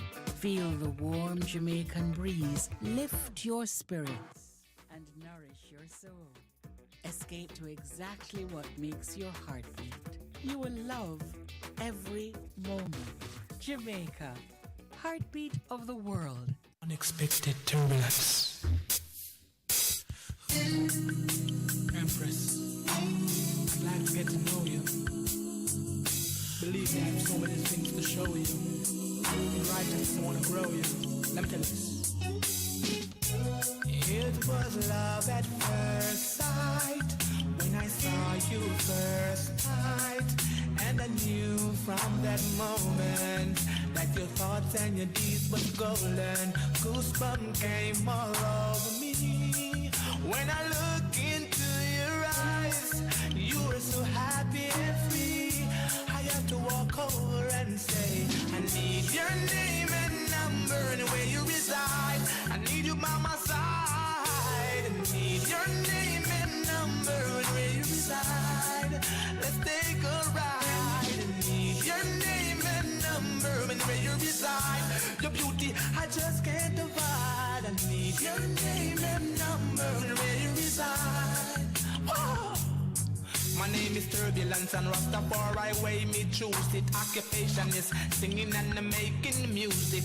My hobbies are reading and playing football. But most of all I like to have you when the rain no fall.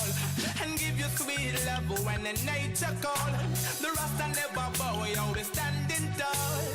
Let's procreate, baby, do not stall. For your figure me send enough man a ball. That's why I need your name and number and where you reside. I need you by my side. I need your name and number and where you reside. My feelings can't hide. I need your name and number and where you reside. I need you by my side. I need your name and number. Yeah. You will be my first priority. That's a fact. Yo, that's a guarantee. In your arms is where I wanna be. Girl, you're perfect for me. Oh yeah. Please be my lady. Oh yeah. You drive the bingy crazy.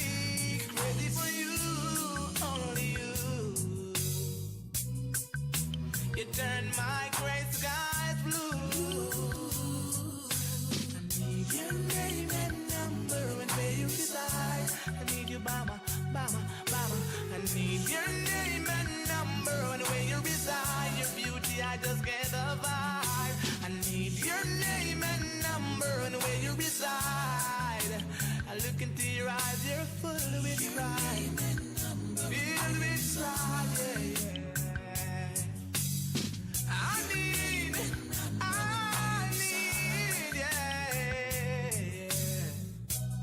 It was love at first sight when I saw her first time, and I knew from that moment our thoughts and these was golden. Goosebumps came all over me because I looked into her eyes and knew me. Oh, in your arms is where I wanna be. Yeah. Oh, baby. You drive me wild. I ain't gonna think Give it to me, do it to me. Give it to me, don't stop, don't stop, don't stop, don't stop. The way you make me feel from deep down in my soul, I'm losing all control. Girl, I can't fight this feeling. It feels so right. Champagne and candlelight, the way you hold me tight. Girl, I can't fight this feeling. Oh no. Woman, you're nice. Smile on your face is like you're right upon my life. Girl, me can't wait to give you everything you like. Hope you from the day your Christmas sight. I guarantee that you'll be satisfied. Don't be afraid to break the rules. And to better things, so tell the little man to cool. I'm my lucky star, I can't believe I found a jewel. And them all a spot you on a jewel. So make them know say that me have the tool. The way you make me feel from deep down in my soul, I'm losing all control.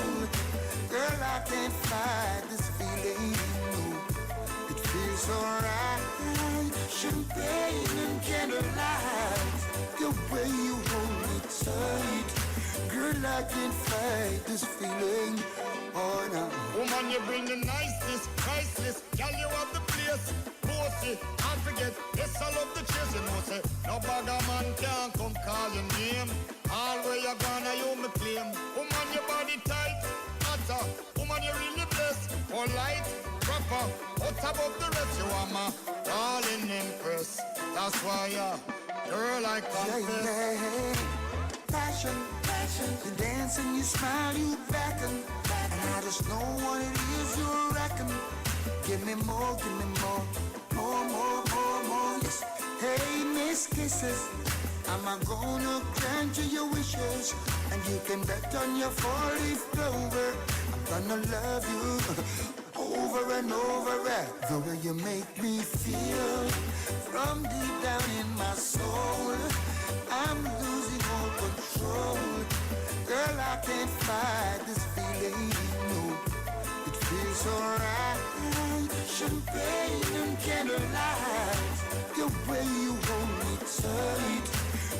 I can't fight this feeling.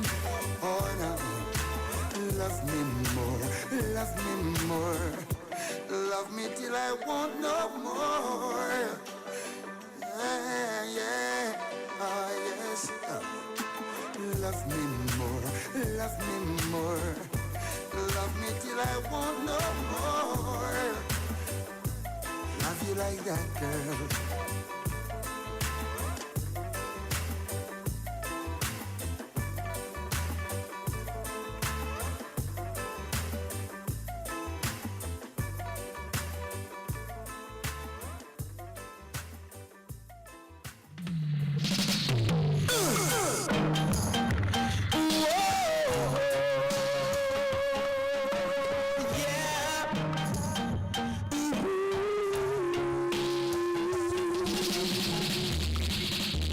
First time I laid eyes with you, your teeth and said I'm untrue.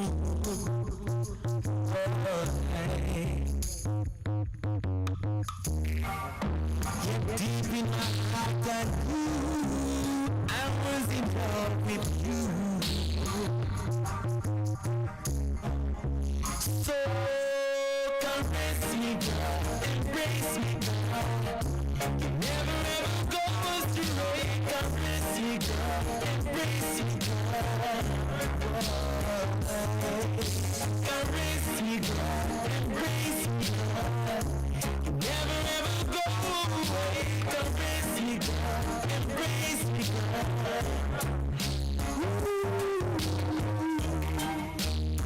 Make my position, get on to look ridiculous. Oh no,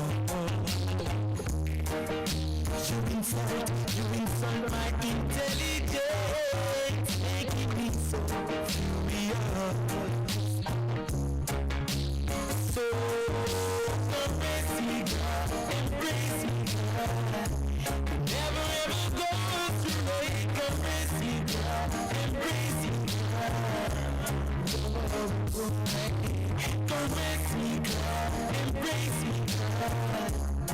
Maybe.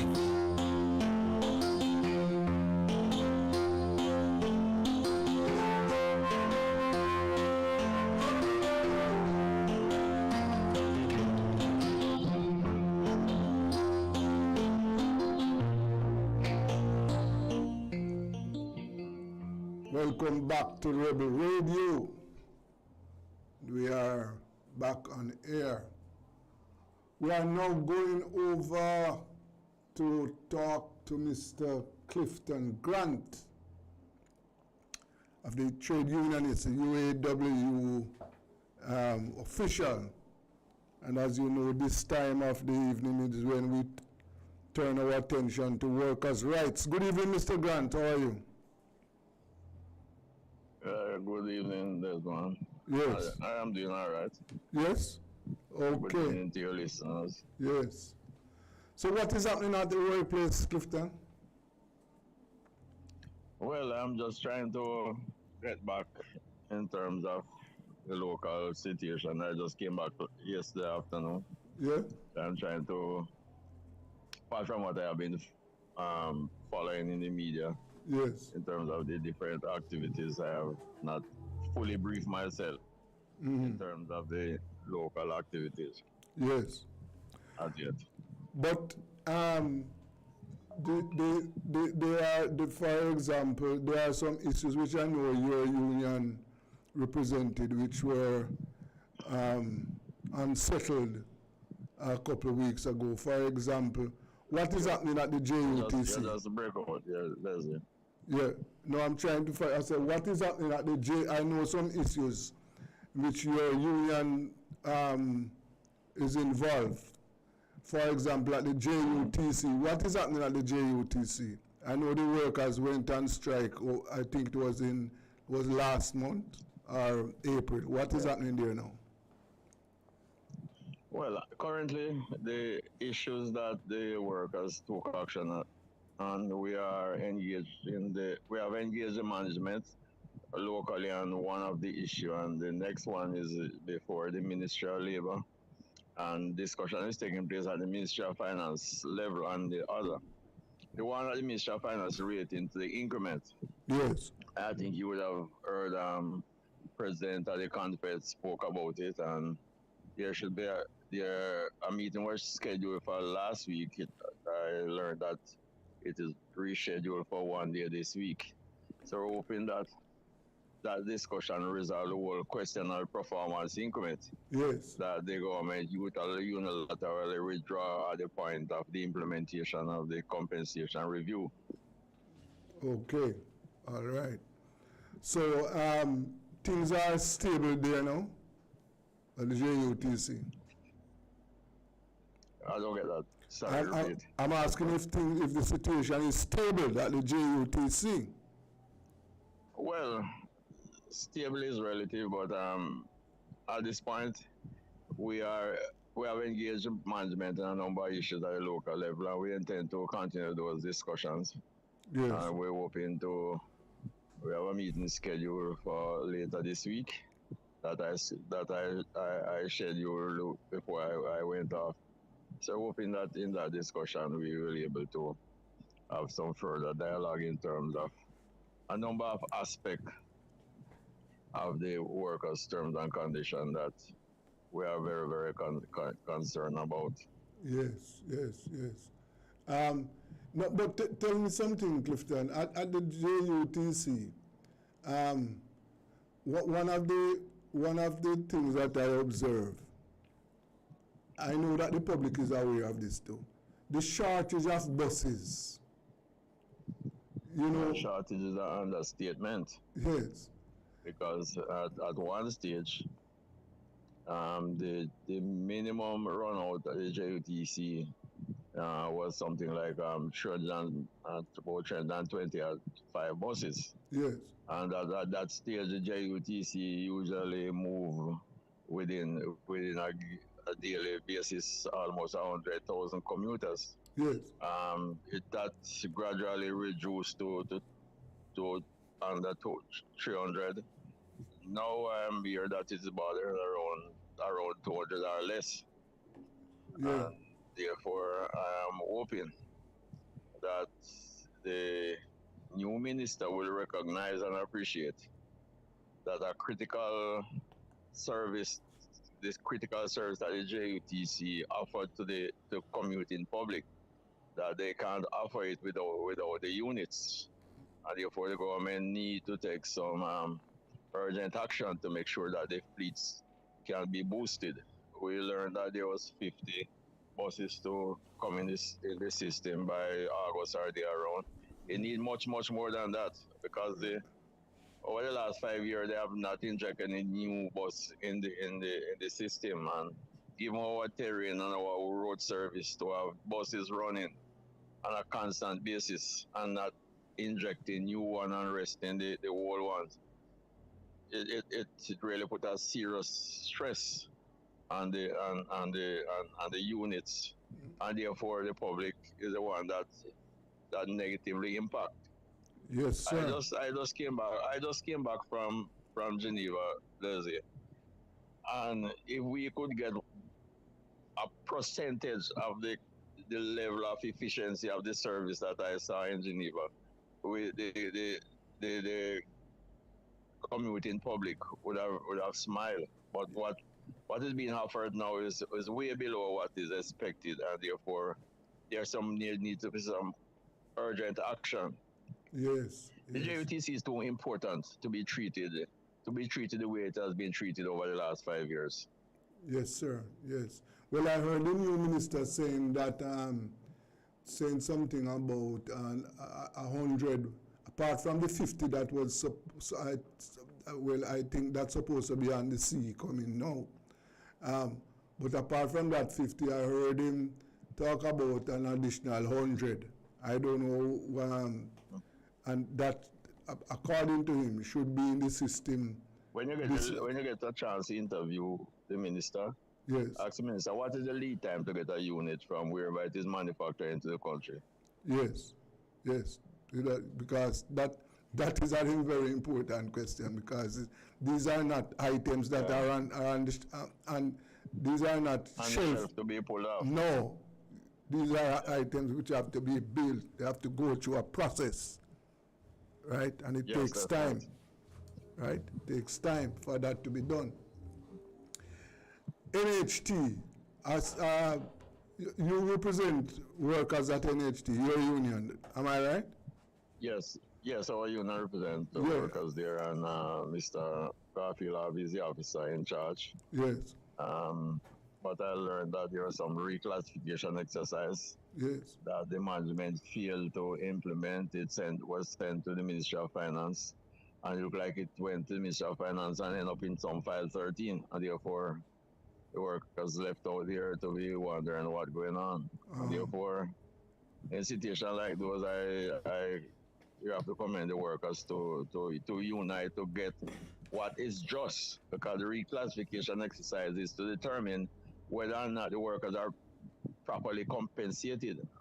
And if an exercise was done, funds were spent to get the exercise done, and the recommendation ending, I don't see the long delay. We're over 2 years now. It is been all over the place, and the workers not knowing exactly where they are going. Yes. That is. Well, while you were away, I think the workers took some industrial action, and for some days. Just before I went off. So, okay. All right. Yes. I don't get a chance to talk to Mr. Harvey since I came back yesterday. So. Yes. But I know that the issue is not resolved as yet. Mm-hmm. The correctional service, what is happening at the correctional department? Well, let me put it this way. We had some meeting with the former junior minister, and the agreement was that new proposal will put to the union. Since the unions, because it's 3 unions representing the different categories, they changed the minister there, so there's a new minister, and their meeting was scheduled for last week with the new minister, and he asked for time in order to inform himself and to come back to us. But that correctional service issue is one that needs urgent attention. An interim agreement was put in place where they got some retroactive that was budgeted for, but in terms of the full compensation and the review of the correctional service officers pay package, that is still hanging.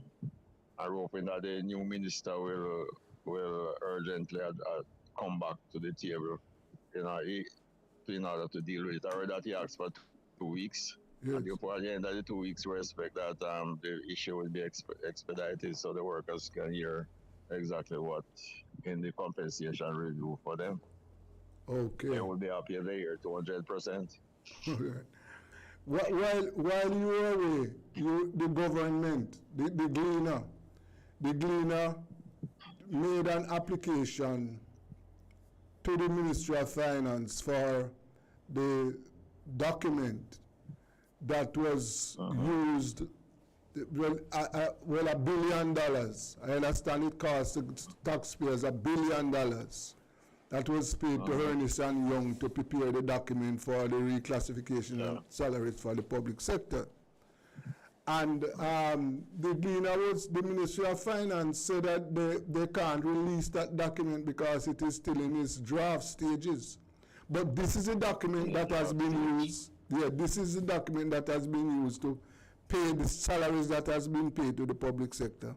This is the document that has been used to pay the parliamentarians.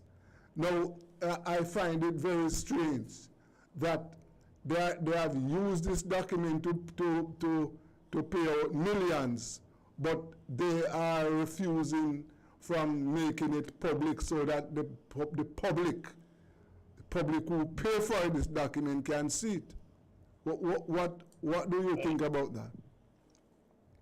I think the quicker the administration, and in this case the Ministry of Finance, recognize that transparency in industrial relation is key for industrial peace. And at no stage we were told that the document is in a draft stage. We know Okay. that there's two phases. Okay. One is a question of the compensation. The second phase, which they are doing it in the reverse, because the reclassification exercise should have been carried out first. Yes. And then coming out of that to do the value of the job. Yes. So if they are implementing, that's clear that they have received recommendation in terms of the value of the what should be paid for each category. Yes. I think the next phase is to now see whether or not the compensation that they paid, whether or not it fall within the remit of what the evaluation exercise showed. So I don't know what the draft stage. That sounds very, very strange to me.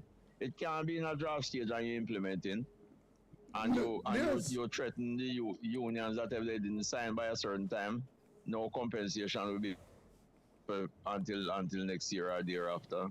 So I think we just need to come clean in terms of this process and stop putting things that create more doubt than anything else. That is what I see. The private sector, Chamber of Commerce, and the president of the Mrs. Ellen Davis White, they ridiculed the government's position because you know it is just foolishness, right? Now, one of the things. It cannot be in a draft stage. It cannot be in a draft stage. The thing went through a number of phases already, and what they received is the final recommendation. Yes. So if it is not draft stage, you need to ask the government whether or not they paid for the draft and don't get the final product. No, it is totally ridiculous. Totally ridiculous. You know what this compensation review process, you know, it has been so mishandled because, for example, you're very kind to put that word to it, mishandled.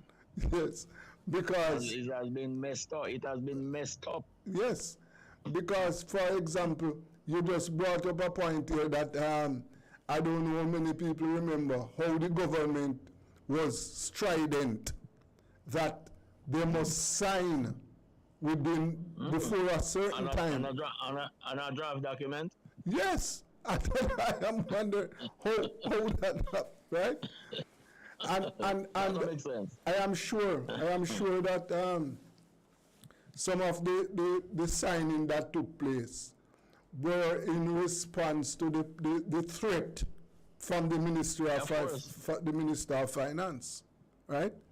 I can share my experience in terms of those threats. Yes. Led to a lot of pressure being built up on the union movement to sign in order for the money to be paid, because they weren't going to wait for next year or so to get what is there for them. Okay, right?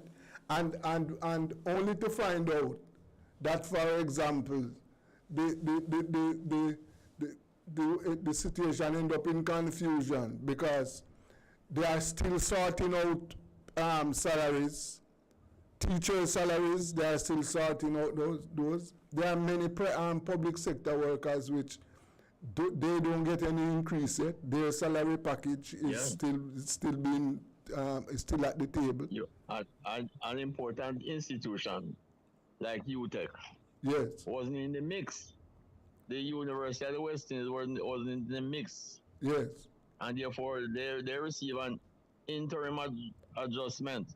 And up to this point, they have not started the exercise as it related to the University of the West Indies. Yes. Because University of West Indies, I met with a representative along with the university officials from the Ministry of Finance. Yes. And when they told us that the university wasn't in the mix, I have to draw to them attention that from in the 1970s, they tied the university to the Ministry of Finance final product in terms of compensation. When there was wage freeze, the workers have to take it. When there's wage guideline, the workers have to take it. When there's just a fixed adjustment, the university workers get. So when we heard that they weren't a part of the review process.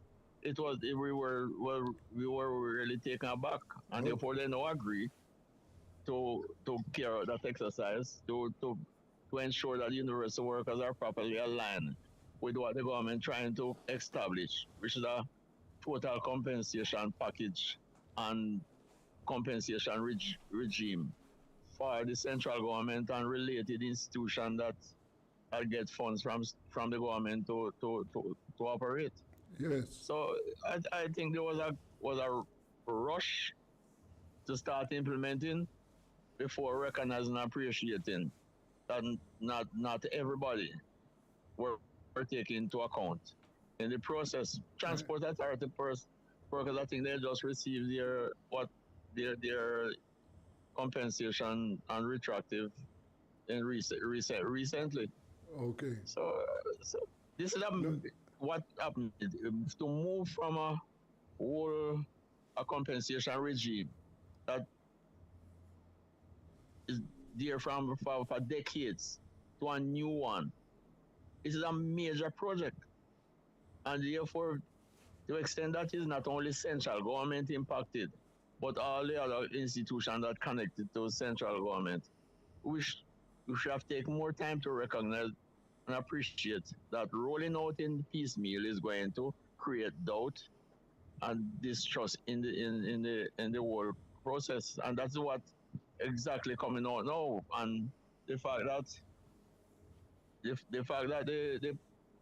the parliamentarian and the Ministry of Finance wait until they sign off on almost majority of the public sector workers to say how much they were going to pay the parliamentarian. That really creates a big mess, Desmond, and it's really unfortunate that something like this, that it is to the good of the country, that we treat it in the way we treat it, and end up making, instead of building trust around it, we're having more mistrust than anything else. But Clifton, one of the things I recall that during the negotiation, that the impression I got was, for example, the sum advance for the public sector workers. That the government was saying that this is all we have, right? And there was an attitude. There was an attitude that, I mean, this, you have to either take it or leave it, right? No, yeah. I said there was an attitude from the government that you have to either take what we have or leave it, right?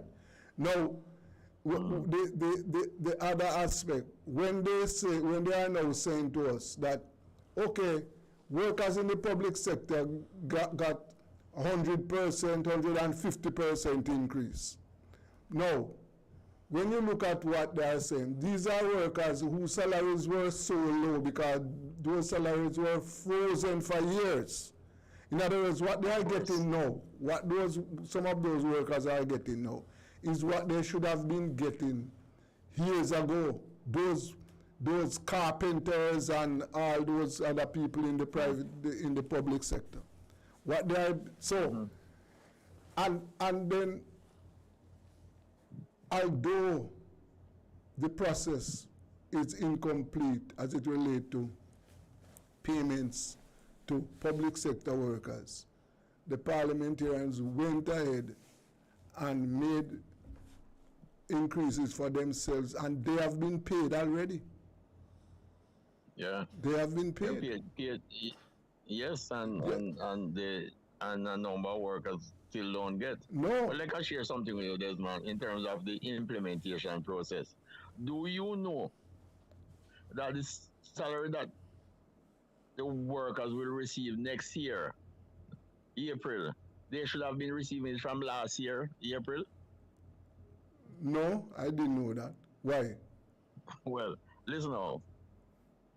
The government, the recommendation was that what the workers will receive next year as 3-year compensation is supposed to be 1 year. It should be the first year. But the government can't afford it. and therefore they split it over 3 years. Oh, I see. So this was made out. When they presented the document first to me, I said, so if I sign off now, will the workers start receiving this payment now? And say, no. It will be spread over 3 years. And I say, how much you going to pay in the first year? Yes. Them say majority. What is the majority? Something like 80% or the around. Yes. And I say, the rest will be spread over the next 2 years. And so when you hear they talk guaranteeing X amount for year 1 and year 2 and so forth, is really what the workers should have been receiving from last year. Okay. So and look at it.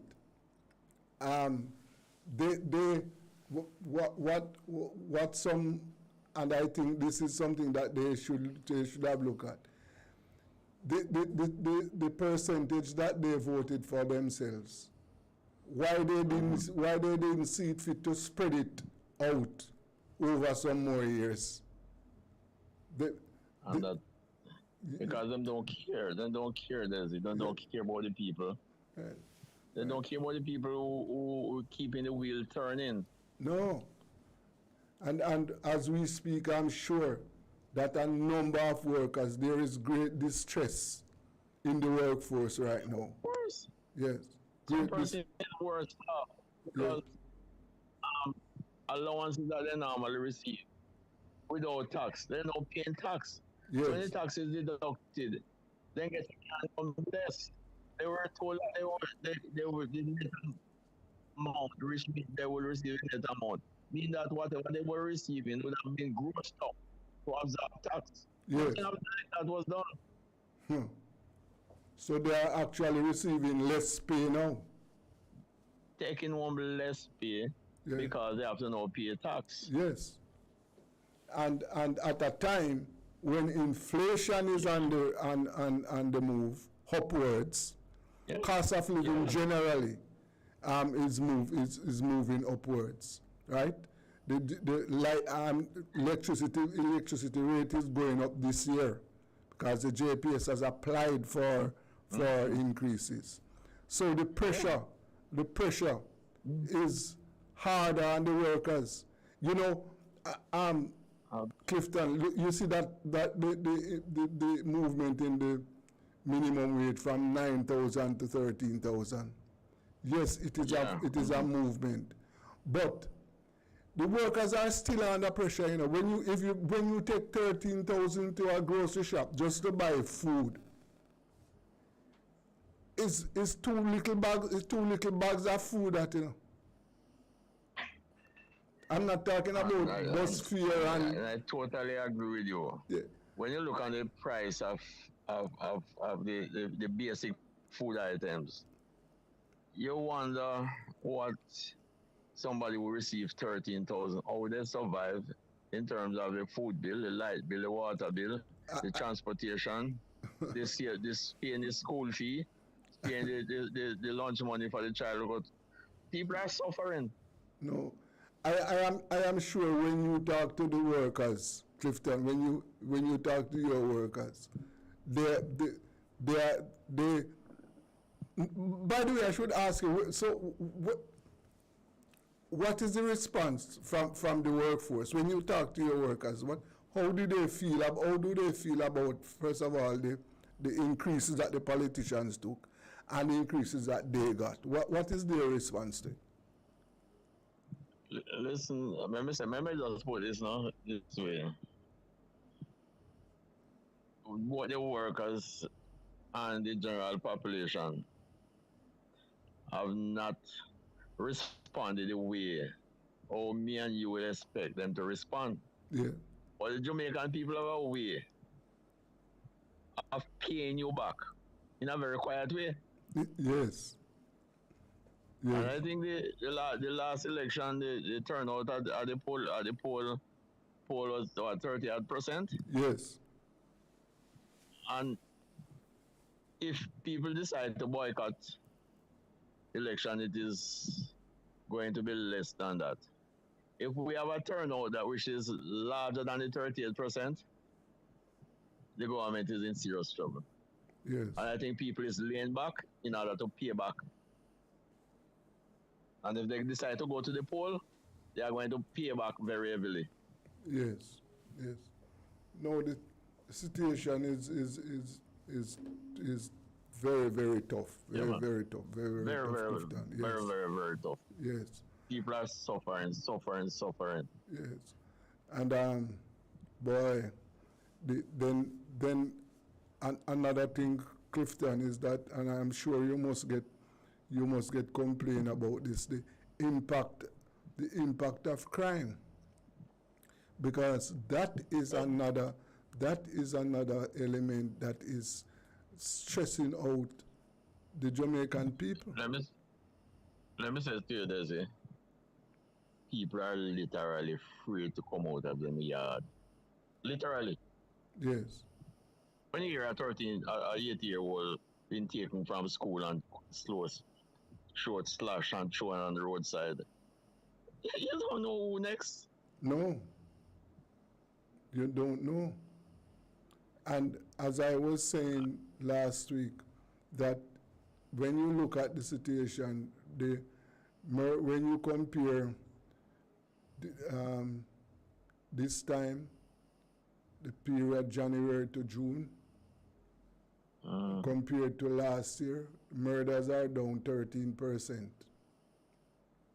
And all the major crimes, and this is police data, are down. But it's 567 murders already, you know. Yes. And the numbers are down, but they are still far too high. And I am trying hard to remember. There is hardly a 24-hour span since the start of the year that I have seen at 24 hours where somebody is not murdered in Jamaica since the start of this year. Right? And all we need to assess such people fear is not the numbers this year. Yeah. It's what happened last year and the year before. Of course. It's continuation. Yes, it's 20 years. So don't come tell me about the numbers. Is what is the level of fear that built up from last year and continue to add. Yeah. I have not created an environment to give people any comfort that they are secure in walking on the street and even seeing at them yard.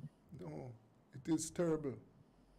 So you have the high. So the lower crime rate and the lower murder rate, it don't reduce the level of fear the people fearing because the murder continues. Of course, right? And this is Highland wide. This is not something that is concentrated in one area. This is, and as a matter of fact, some rural areas are leading Kingston, you know. In terms of? Yeah, in terms of murders. When you think about a place, there's like Manchester, St. Anne. Yes. St. Elizabeth. Yes. Those are places Trelawney. Yes. Those are places that people see as places that they could go and just relax and cool out when the pressure build up. Of course. They don't have it again. No. I can recall during my early days working for the Jamaica Record, now defunct, that one of my duties annually was to put together the murder rate for the country, all the parishes.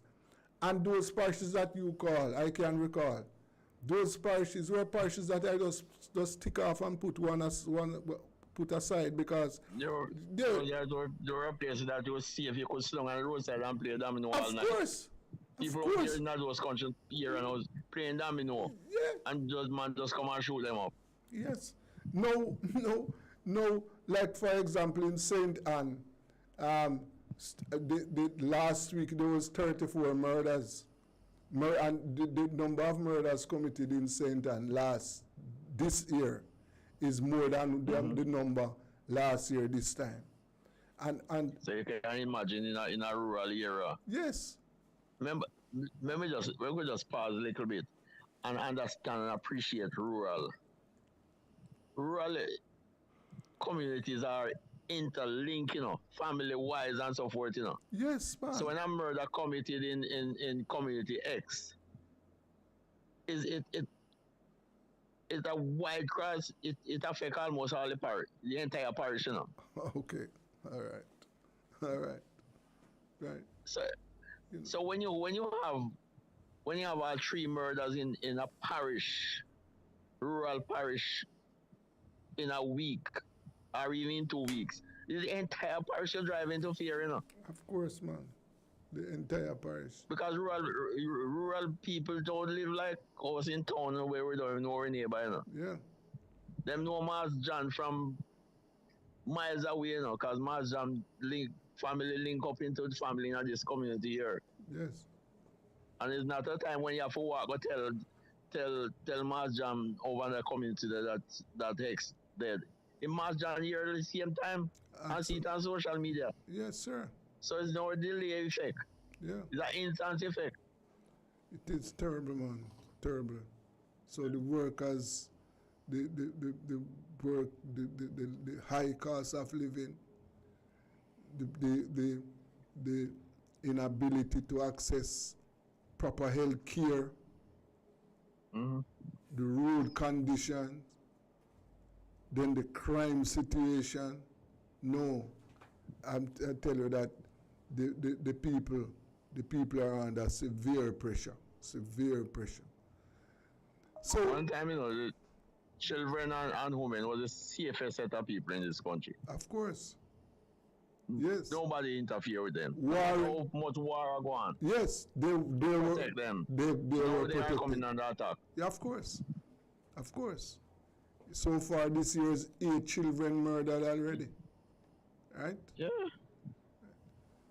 So, Clifton, what do you see for the union movement this year? How do you, in other words, what are you looking at the workplace? As a union movement, we have to pay more attention to national issues, because where if we focus just on the workplace and don't focus on the communities and the impact that the crime and the cost of living is having on the workers, then we will be missing our responsibility in the current environment. We have to look on issues wider than just the workplace. Yes. Yes. I am inclined to agree with that. And but you think what do you think will happen this year in terms of the workers? No, you break up there. Yeah.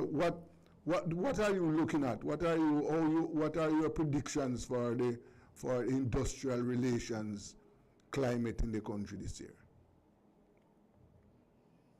Well, so far you are seeing where more workers are getting agitated, and they're taking action in different form. You'll find some workers will go out on the picket line, but I'm finding more creative way of sending the message. Yes. Like when one of the whole department can send in and say they're sick. Yes. And so on, or they report to work and sit in. So workers are finding ways of making sure that they protect themselves while defending their bread and butter issues. Yes. Well, boy, let us see what happens. One thing I can say is that the reality is just toughness. Well, tough. I want to thank. Therefore, the whole question of mental health issue. Yes. Is something that we in the work center have to pay some attention to in terms of ensuring that management give workers the necessary support and education as to how to identify and spot colleagues who seems to be going off key, and to make sure you put the resources in place to give them the level of support that is necessary. Because none of us make out of iron. We are all human beings. Of course. And when in tough times like this, it's not only the physical being that is affected, the mental being is also severely affected more. Okay. And therefore, while we look on the economic side, we have to look on also the health and safety of the workers and the mental health of the workers. Okay, sir. Okay. Well, Clifton, I want to thank you very much for your contribution. And You're welcome, Des. Yeah, you take care now. Yes, take care of yourself, right? Okay. That was Mr. Clifton Grant on workers' time, and just keeping us abreast of what is happening at the workplace. There are so many problems, so many crucial issues facing the workers. Well, let us go for a break. This is Rebel Radio.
For you, them carry gun.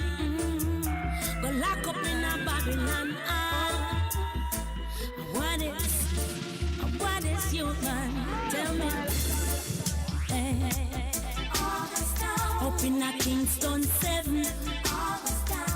Vietnam a run red. Tell me what I want.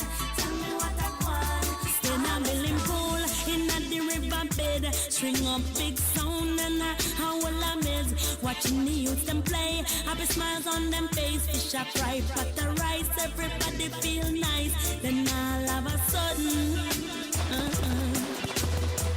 a police fire that man a run, youth a run. Some of them a get flat. Everybody fun just done party crash in a Augustone. The man them in no level. Up in a Kingston 7. Tell me what I want. Tell me what I want. In a Augustone. It used to be a merry place. Peace and joy was the story by my granny face. No boom down, no safe. Soon as them cry, Korea war broke in the place again. I will love to see the day when youths can play upon the riverbank. Man from outside, just a rock to the bass and a shaken. In a it's a politician. What is it that you want from? Tell me what I want. Tell me what I want. In a Augustone. Up in a Kingston 7. Vietnam a run red. Tell me what I want. All the people in the ghetto. Me need enough to live up. A sound of a string up. A build back the good vibes, feel alright. But if we continue to fight and live in divide, Mr. Babylon can just take our lives, and there will be no more ghetto youths to shine. Shine them light, keep it bright. In a Angola, round the crusade. Tell me what I want. Tell me what I want. Augustone. Over the river.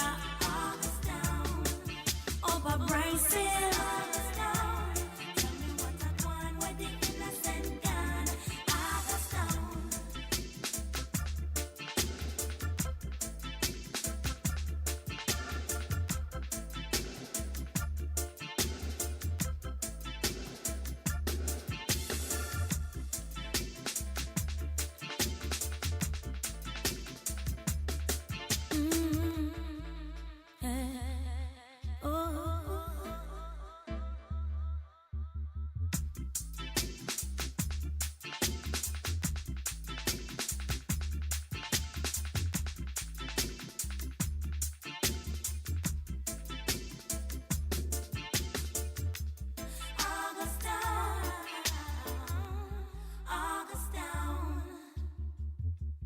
August down. Tell me what I want where the innocent gone. About peace, about the way every good girl deserve. But I won't allow this girl to mess with my nerves. Blessed with figure, not to mention the curves. Through the corner of her eye, she slowly observes. See ya. Anytime she come around, something is about to go down. Listen to the siren sound. Wake up right now. Cause if I was to go to sleep, might catch me dreaming of a way to creep. Trouble always seems to follow me. Oh, don't follow me now.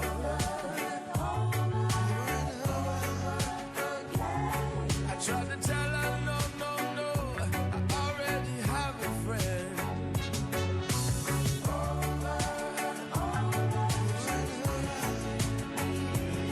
She said nobody has to know. I got to let her go. So I had to walk on by. She can't be my lover. She flashing me them pretty brown eyes. She can't be my lover. Though there's green grass on the other side, all I can say is listen right now. Anytime she hear the beat, she be dancing right in front of me, trying to lure me in between the sheets. And I'm a man and I still get weak. I'll be down if I lose my girl, but I'll be down if I don't touch her. Curiosity, it killed the cat. Oh, and I don't want that song.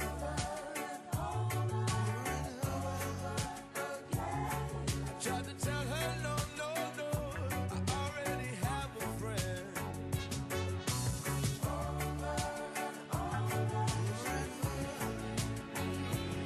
She said nobody has to know, but I gotta let her go. So I had to walk on by. She can't be my lover. Flashing me them pretty brown eyes. She can't be my lover. Though there's green grass on the other side, all I can say is listen right now. I couldn't let you pass even if I try. I'm a bird in the hand, white chase one in the sky. Sexy female refuse to comply. She is an empress who want a star die. Be receiving love but she can't satisfy. Would like to have my cake and even enjoy the pie. Politely decline like me shy. Only say me soft, come on, give it a try. Looking at me crazy with seductive eyes. Filled with deception, trouble and lies. And I don't want no more problems in my life. Ask me for me number, said that we could enjoy the night. She wanna come over. Tried to tell her no, I already have a friend. Can you hear?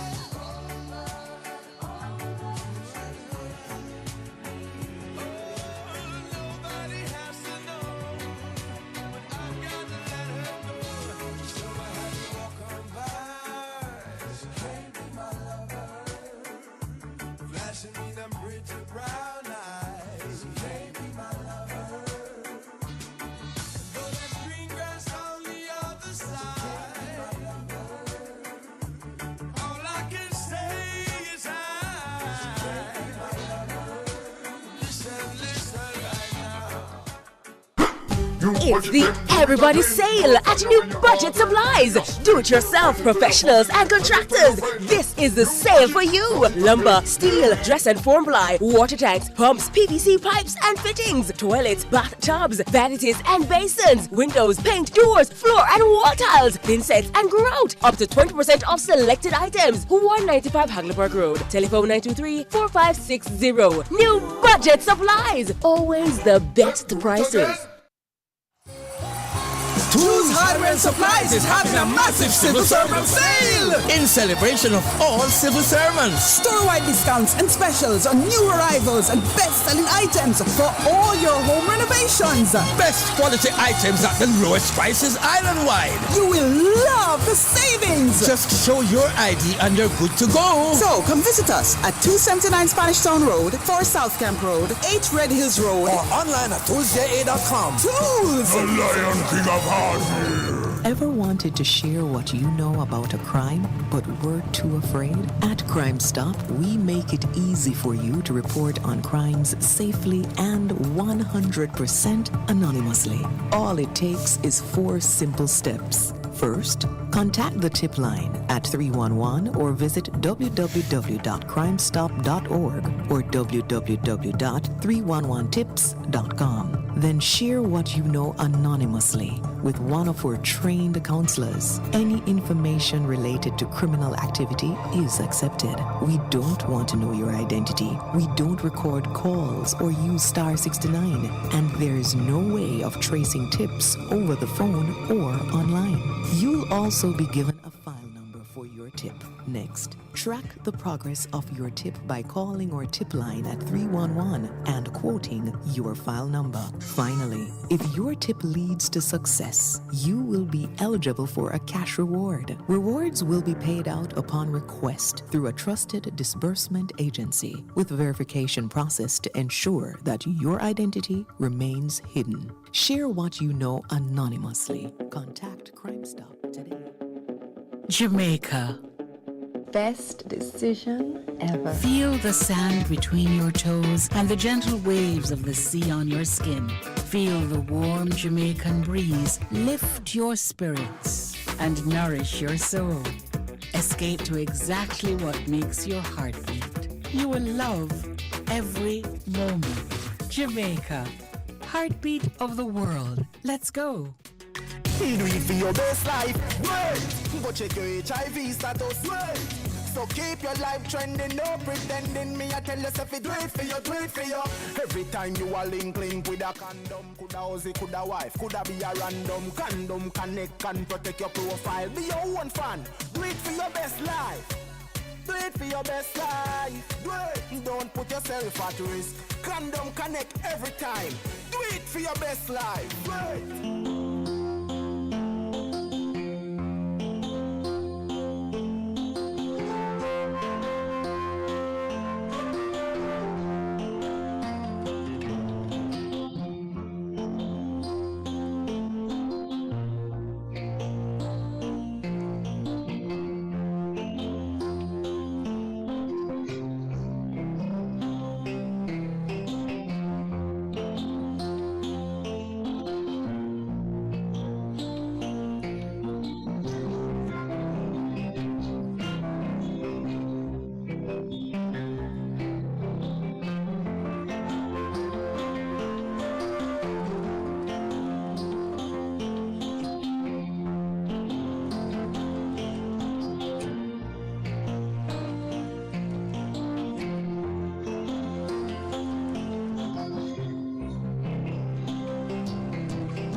We are back on Rebel Radio, and at this time we want to talk about the politics in St. Elizabeth.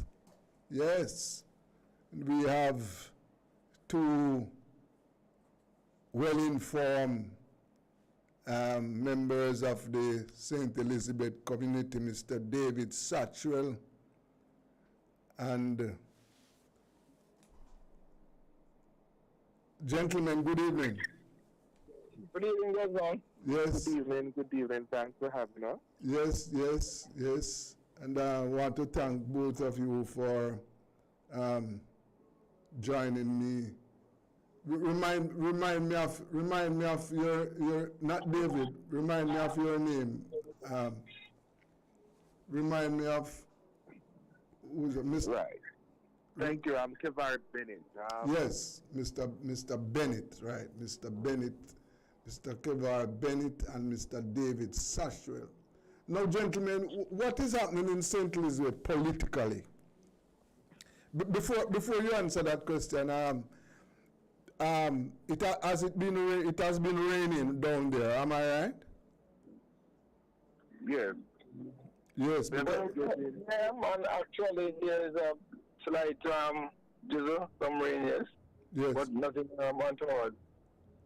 But last week, because I am reading a report where the damage to the agricultural sector in both St. Elizabeth and southern Manchester is somewhere near $100 million. And I saw where the Ministry of Agriculture has made some move to address that issue down there. So the drought has been broken. I know the farmers were affected by the drought, but it has been broken now and they have lost a number of crops.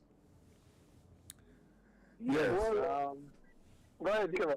It's given to the fact that we're entering into hurricane season. Yes. And the impact that the rain has had on the parishes, I think in the last 2 weeks, it has been more than expected because some of the parishes we were in the preparation mode, but they have not reached a state where they were fully prepared in terms of cleaning the drain, ensure that the land is tilled and the land can, create passages where the water flows off into a river or into a channel, right, so that it would not cause major flooding or the impact would not have been so great. But given the landscape of Southeast St. Elizabeth, which was mainly impacted, it's a low-lying area, right? And sometimes the drought and the gullies, they are often clogged.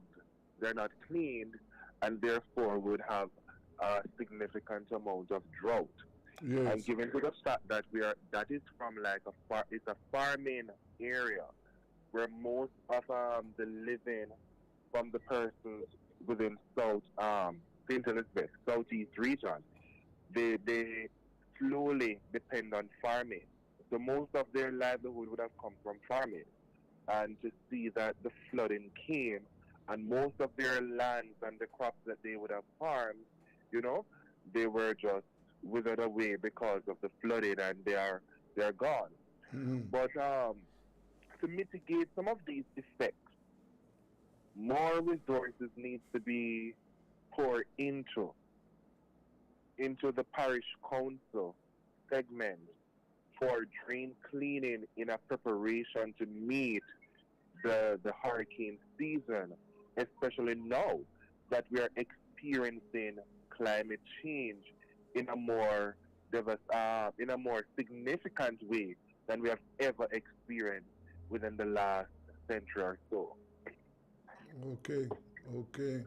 Well, I heard the Minister of Local Government yesterday, over the last weekend, saying that money has been provided to the municipal corporations and it said that all member of parliament money has been provided to clean drains. So nobody can say that they are without funds to clean drains. I heard him saying that. So let us hope that the St. Elizabeth municipality and the members of parliament will have funds to address those issues. Desmond, in respect to that point, there are many a times announcements are made. Sometimes the reality has been dispatched. It takes a awfully long time. And so this grand announcement sometimes doesn't now always translate into activity on the ground. Right. Okay. In respect to funds to the Member of Parliament, there's a next issue in terms of the quality work being done. Because far too often work is done and within a few weeks the whole place come back to normal, the activities resume. So there is a lack of accountability and checks and balance in respect to what's being done. You see it all over the place. So we have to check on that. Okay. But your area, that area there, the southeastern region, know that the Member of Parliament is now a minister, am I right? Well, the Member of Parliament for Southwest Elizabeth is the Minister of Agriculture. Yes. Right. Yes. The Member of Parliament for Southeast Elizabeth, I think, is the Chief Minister. Yes. Right. He's the Chief Minister. Right. Yes. So let's see. Yeah? So the fact of the matter is that the Minister of Agriculture is a Member of Parliament in St. Elizabeth. So the farmers down there, in other words, he's from a farming area, so he should be aware of the plight of the farmers and what is required in order to make situation better for them. He should be aware of that. So let us see how that is dealt with. Right. Yes. Now, politically, I saw there was was it Southwest? Northeast. Northeast, yes. Well, we saw where a candidate was selected to represent the People's National Party, and but there appear to be some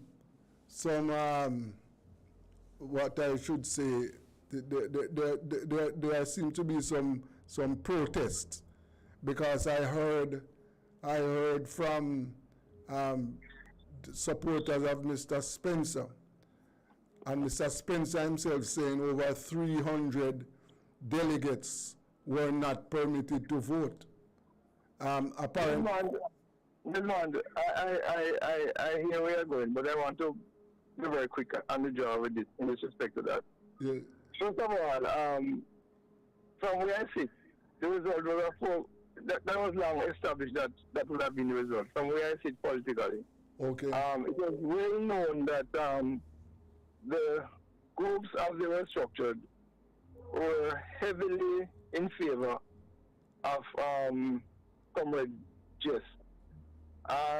Comrade Spencer and his team would be well aware of that. And if you're a political student and you follow the politics carefully, and you call that wrong, you would really be out of work. Yeah. The groups that they are talking about, and there's some credibility about that. Upon the Comrade Spencer has formed some group, and those groups become they are financial, and they would have status for the 1st of June. Now the elections were called from May, and I think we understand that once an election is called, it is at the list that is available at the time. So if the election is called and the election will be held in June, those persons who are eligible to vote would be the person who are on the list in May. So there is absolutely no issue of anybody being disenfranchised, and it's very disingenuous for anybody to say that. And when you are in the political process, you create a lot of unnecessary unease if you don't quote correctly what is the truth. So, Spencer is my friend, and everyone know that. But the reality is that the delegates and the people of Northeast St. Elizabeth will have spoken very clearly as to the way forward for their constituency. And may I add that it has an impact also across the country in respect for the People's National Party. And my only wish is that Comrade Spencer, who is absolutely a crafty tactician and politician, would just relax, step back, do some introspection, and carry on some work that he can do in aid of the party. Okay. So those 300 delegates that he is talking about, is that when the elections were announced in May, they were not on the list. They were not legible. They were not legible. They will not have had status until the 1st of June, I'm told. Okay. Oh, I see. But the election was called before, and so you vote on the list that was at the time, The announcement. Yes. Yeah. So I understand it clearly now. Is not that those delegates were deprived? They were not eligible to vote. No, they weren't on the voters list as established at the time when the election was called. Yes. So therefore, what they need to do then is to, as you say, carry out the proper introspection and, make the machinery work. But it would appear as if because I heard a news clip with some of his supporters saying they are not going to support the PNP. They are not going to vote because they were not allowed to vote in the selection process. So Current Spencer has his level of support in the constituency, and we can't disregard that. Yes. And tensions were high, Yes. And all these things happen when one lose and one win. And Comrade Spencer, the farmer, member of parliament, and very active in the constituency. So there's bound to be some sort of reaction from those who embrace him. And everybody knows that Spencer has quality as a political operative. Yes. But there is time when you have to listen to the people and you have to assess your own position politically. Okay. Mm-hmm. Yes, because what is clear is that those delegates who voted yesterday, those delegates are long-time delegates. They are not new delegates, right? Very seasoned political operatives, this one. Yeah. Right. So therefore, it is clear that they were not in support of Comrade Spencer. I put it this way, they were overwhelmingly supporting Comrade Jess because the count would have been almost less than 3 to 1, but well over 2.5 to 1. Yes. So it's a decisive victory that blowout. So there was no doubt in the minds of the delegates where they wanted to go in terms of who they wanted as their choice to be the candidate. Okay. Comrade Spencer, in my view, had he been selected, he would have won the constituency. I'm not about that. But Comrade Jess is bringing a different sort of perspective to the politics. Yes. And that's where the Northeast comrades want to go. Yeah. But I also understand that there was a poll that showed Comrade Jess leading both Mr. Spencer and the incumbent member of parliament. Can you relate to that? Well, officially I have not seen, any release from the party, but information going around, they were saying that Comrade just is comfortably leading Comrade Spence and the incumbent member of parliament by double digits. Yes. But in terms of the validity from the party's perspective, I did not see them publish the data. So I will not, use that information, to solidify any point at all. Okay, I understand. Now, what about candidates for the other constituencies then? Have they been selected? No, that process is yet to be brought to fruition. Southeast St. Elizabeth, where Comrade Ian Stevenson is going against Comrade Myers. That process has not been finalized as yet. Also, in the case of Southwest St. Elizabeth, where Comrade Miranda Wellington is up against Comrade Matthew Parchment and Comrade Alwyn Jackson. I figure that once they have gotten Northeast out of the way, they'll be moving now to sort of circle the other two constituencies. In the case of Northwest, I am not informed that there is, going to be a dual race as far as I'm concerned. Only one person, and February maybe you'll just speak to Northwest, who's the person over there. Right. So it's one person who have applied. It's Comrade Kilimanjaro. Yeah, he's the only person that have applied for the seat. So I expect that whenever the time is convenient or the time is right, that he will go to a yes/no selection. Okay. And then based on that, now once he reaches the threshold, he'll be presented as the candidate. Yeah. Who is going to contest MPJC Otinson seat? He would have been the person. Okay. He would have been the. Yes. And I usually refer to that seat as Donald Buchanan seat. That is Southwest Manchester. Am I correct? No, Southwest. Southwest. I don't know how I find myself in Manchester. Yes. Southwest St. Elizabeth. That is where the late Donald Buchanan reigned. Right. And that is where you have three contestants for the PNP. Yes, we do. Okay, I see.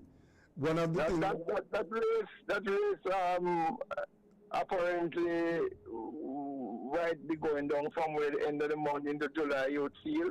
Yes. And they would be doing some polling and some sounding. And if the threshold are met by the candidates, they go into a delegate runoff. If they don't, I guess whoever commands the respect of the poll would proceed. Yes. I spoke with one of the candidates last week. Mr. Parchment was very confident. And I also read in the newspapers the account from the female candidate who's a teacher and as indicated, she's very confident also. Well, there are three persons, so you probably need to speak to the other contender, Comrade Jackson. I'm sure he'll be confident also. All right, yes. So, politically, you would say, as far the PNP, the politics in St. Elizabeth right now is gathering momentum. Right, yes. I think we are active and we are energized. The politics, it has returned back to its core, I believe, in terms of how people are responding to their candidates and with enthusiasm, and with all that it entails in selecting a candidate, supporting a candidate. Because what this really gives you is a snapshot of what the general election will bring, which we will be expecting in another year or two. So the politics in St. Elizabeth, once we carry on with this momentum, I'm sure that the People's National Party will do extremely well. Yes. Once it is that we continue to, to advance with this sort of momentum and keep up with this trajectory. Yes. And if we look back, there was a time when it was 3-1 because you have there are 4 constituencies in St. Elizabeth, and it used to be 3-1. Is that what? It is, yes, that was formerly. Now it is 4-0. Right. In favor of the Jamaica Labour Party. So, is it that the PNP is aiming to recover lost ground? There's much work to be done, Desmond, and the fact that there's a high level of energy on the ground for the PNP is the fact that the PNP recognizes that it needs to catch up. Yes. In Southwest St. Elizabeth, for instance, they have had three excellent divisional conferences: the Mountainside, Ledout, Pigeon Plains, and Brompton. And in fact, the 2nd of July, you'll be having the Black River Division and as well as the Constituency Conference. Yes. The point Comrade Kemba mentioned is the fact that there's a higher level of energy on the ground. But we must not be, we must miss the point that the JLP would they have their incumbents on the ground and they would have an active machinery. Yes. The machinery had a bit bittering because of the last result, and we have changed many candidates. So the fact that we're on the ground is the fact that we recognize that we need to cover the ground, regain momentum, and to offer some level of, strong opposition to the incumbent. Okay. Now, gentlemen, what are some of the main issues in St. Elizabeth at the moment? I mean, social and political issues. What? Social, political, and economic. What are some of the main issues facing the people in St. Elizabeth?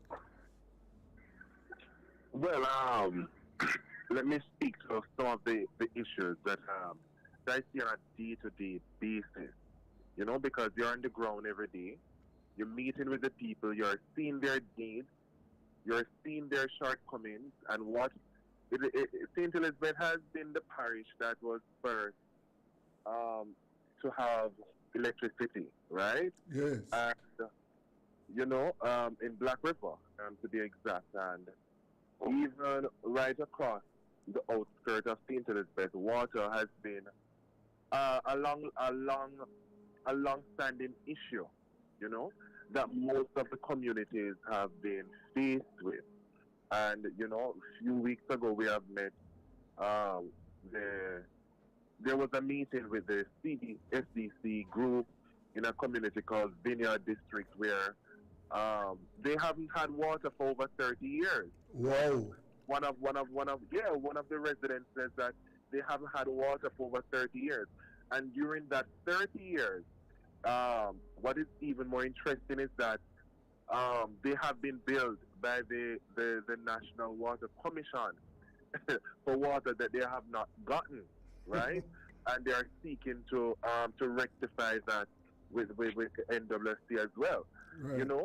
So right across St. Elizabeth, water is one of the priority needs to be addressed in terms of bringing home that for the constituents, Vineyard does have a free-flowing water. I know some communities in Big Woods, some parts of Spice Grove doesn't have free-flowing water as well, Other issues that affect in and around St. Elizabeth is a lack of opportunities for youth, right? And if I am, the next councillor for the Mountainside Division, this is one of the areas that I need to focus on because youth need a voice, and they need a skill, and they need to be in a space where they can leverage their skill set, they can learn a skill, where they can earn an income, and inwardly contribute to the development of the area, or even contribute to the economy in one way or the other, So youth skill training is a very crucial aspect that we need to focus on because you have too many youth that are engaged in different activities within the St. Elizabeth area that is not really positive. You have a lot of positives there, but you have too many youths that are engaged in negative events, and some persons, when they're not really so active in one way or the other, they might be prone to gang violence and so forth. So if it is that we shift our focus now and drive our youth on a skill training program, you're bringing the High Trust NTA, you're bringing the RADA group to train them, you're bringing different institutions where they can benefit from. You train them, you give them a skill in how much they can better themselves and better the livelihood of people. I think that would have been a better way to advance our community and even the parish. Agricultural development advancement is one of those other key areas that we need to focus on in St. Elizabeth. Our farmers need support, and they need higher purchasing power, and they also need where these where market is available for the produce that they cultivate over a period of time, so that they can earn foreign exchange that can bring back into our economy and benefit Jamaica. So we need to address those key areas in St. Elizabeth. I think it is marginally, but I think more focus needs to be placed in this area. And now that the Minister of Agriculture has returned back, I think he needs to put more focus in these three areas for St. Elizabeth. Yes. Yeah. Now, what about the road conditions in the parish? Oh yes. That's Kemar, I couldn't wait for that to be mentioned. Right. I know that there have been some work done in Southwest, and I would admit that because you see some work being done. But I'm going to make a special appeal to Member of Parliament. What's his name? Floyd Green? Yes. There is a road in Bible to Hilltop, the party era. I have never seen that road in a worse condition. That's right. And there have been 2 or 3 attempts to carry out demonstration, which was averted by, skillfully averted.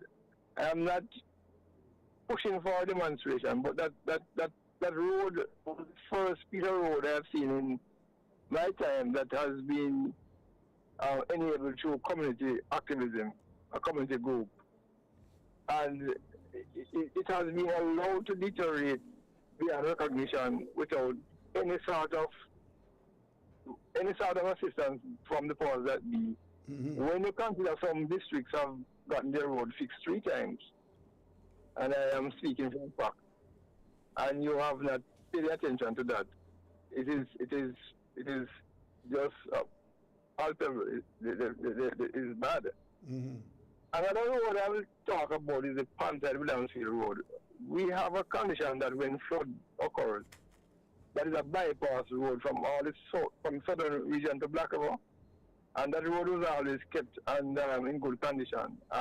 There has not been any sort of repair being done on that road throughout the entire period. So let us ask the MP to focus on those two. And while I am at it, I will say to him, I appreciate the fact that the Panside school that I was very vigilant about, the roof, there was a problem with the termite, and it took probably 7 months, but some work was done through his instrumentality, and I recognize that and I'll accept that. The water condition though, Desmond, it's time that we stop playing water politics, and the NWC needs to develop, I'm not sure if it's that independent, but we know that the whole thing about water is a problem, and we manipulate the sort of way in which we distribute water to different districts. Depends on who's in power, they'll ensure that their community may get a better flow of water. So it is manually orchestrated. And in respect to Southwest, we spend millions of dollars to activate a system prior to the last election that was put into being. What happened, Desmond, is that some of the areas that had a better flow of water is now suffering, and other areas have been enhanced. Why are they? Why? Water not reaching them? I am not sure what is transpiring, and now I'm seeing a system being put in place to the Fort Charles into Killer Beach area that is going to take away some of the water from the same areas delivering to districts inadequately. I have my own understanding of why that is being done, but I don't want to speak to that on here. But the fact is, water is life, and there's so much water in St. Elizabeth. I don't think enough effort is being made to have a proper survey and study and to enhance the project. So I think Water Commission needs to get their act together. And the government, and since the minister is from our area, he's the Minister of Agriculture, they need to really look seriously at a program now to develop the water distribution across the length and breadth of the area. because you made a point a while ago which I want to repeat, because as far as water is concerned, St. Elizabeth is one of the parishes, one of the places in Jamaica where there is abundant, water is there abundantly, right? So when you are talking about the people facing water problems, no, it is strange, because remember, a multi-million-dollar water irrigation project is, well, it is in progress in St. Elizabeth, and it is supposed to be coming on stream shortly. Talking about the Essex Valley irrigation scheme. Right? Yes. And that has been around some time now, and it is, I am told that it is going to be completed shortly. So for you to be telling me, for the people of St. Elizabeth to be having, and I know, because I talk to people down there, and I know that they're having water issues and road issues, right? They have those kind of issues. Now, the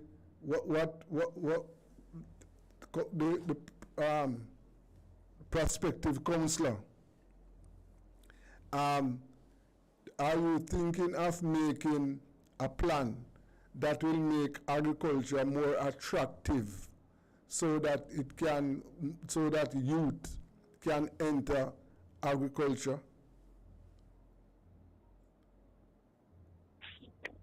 So you lost in there's one? Go again? No, okay. Oh, you're here. No, you are the prospective counselor. I'm asking, and you're a young person. I'm asking if you are looking at any plans, or you have any plans in your head that is aimed at making agriculture more attractive to attract the younger players, younger people. Of course, most definitely. Yeah. You know, St. Elizabeth is known as the breadbasket parish of Jamaica, you know. St. Elizabeth is known to produce a large percentage of the products that we export. And even so, we still manage to be importing some of the produces from overseas into our local market. I think what we need to do is that we need to give our farmers more support, right? And more support, and give them more purchasing power, right? In terms of buying livestock, you know?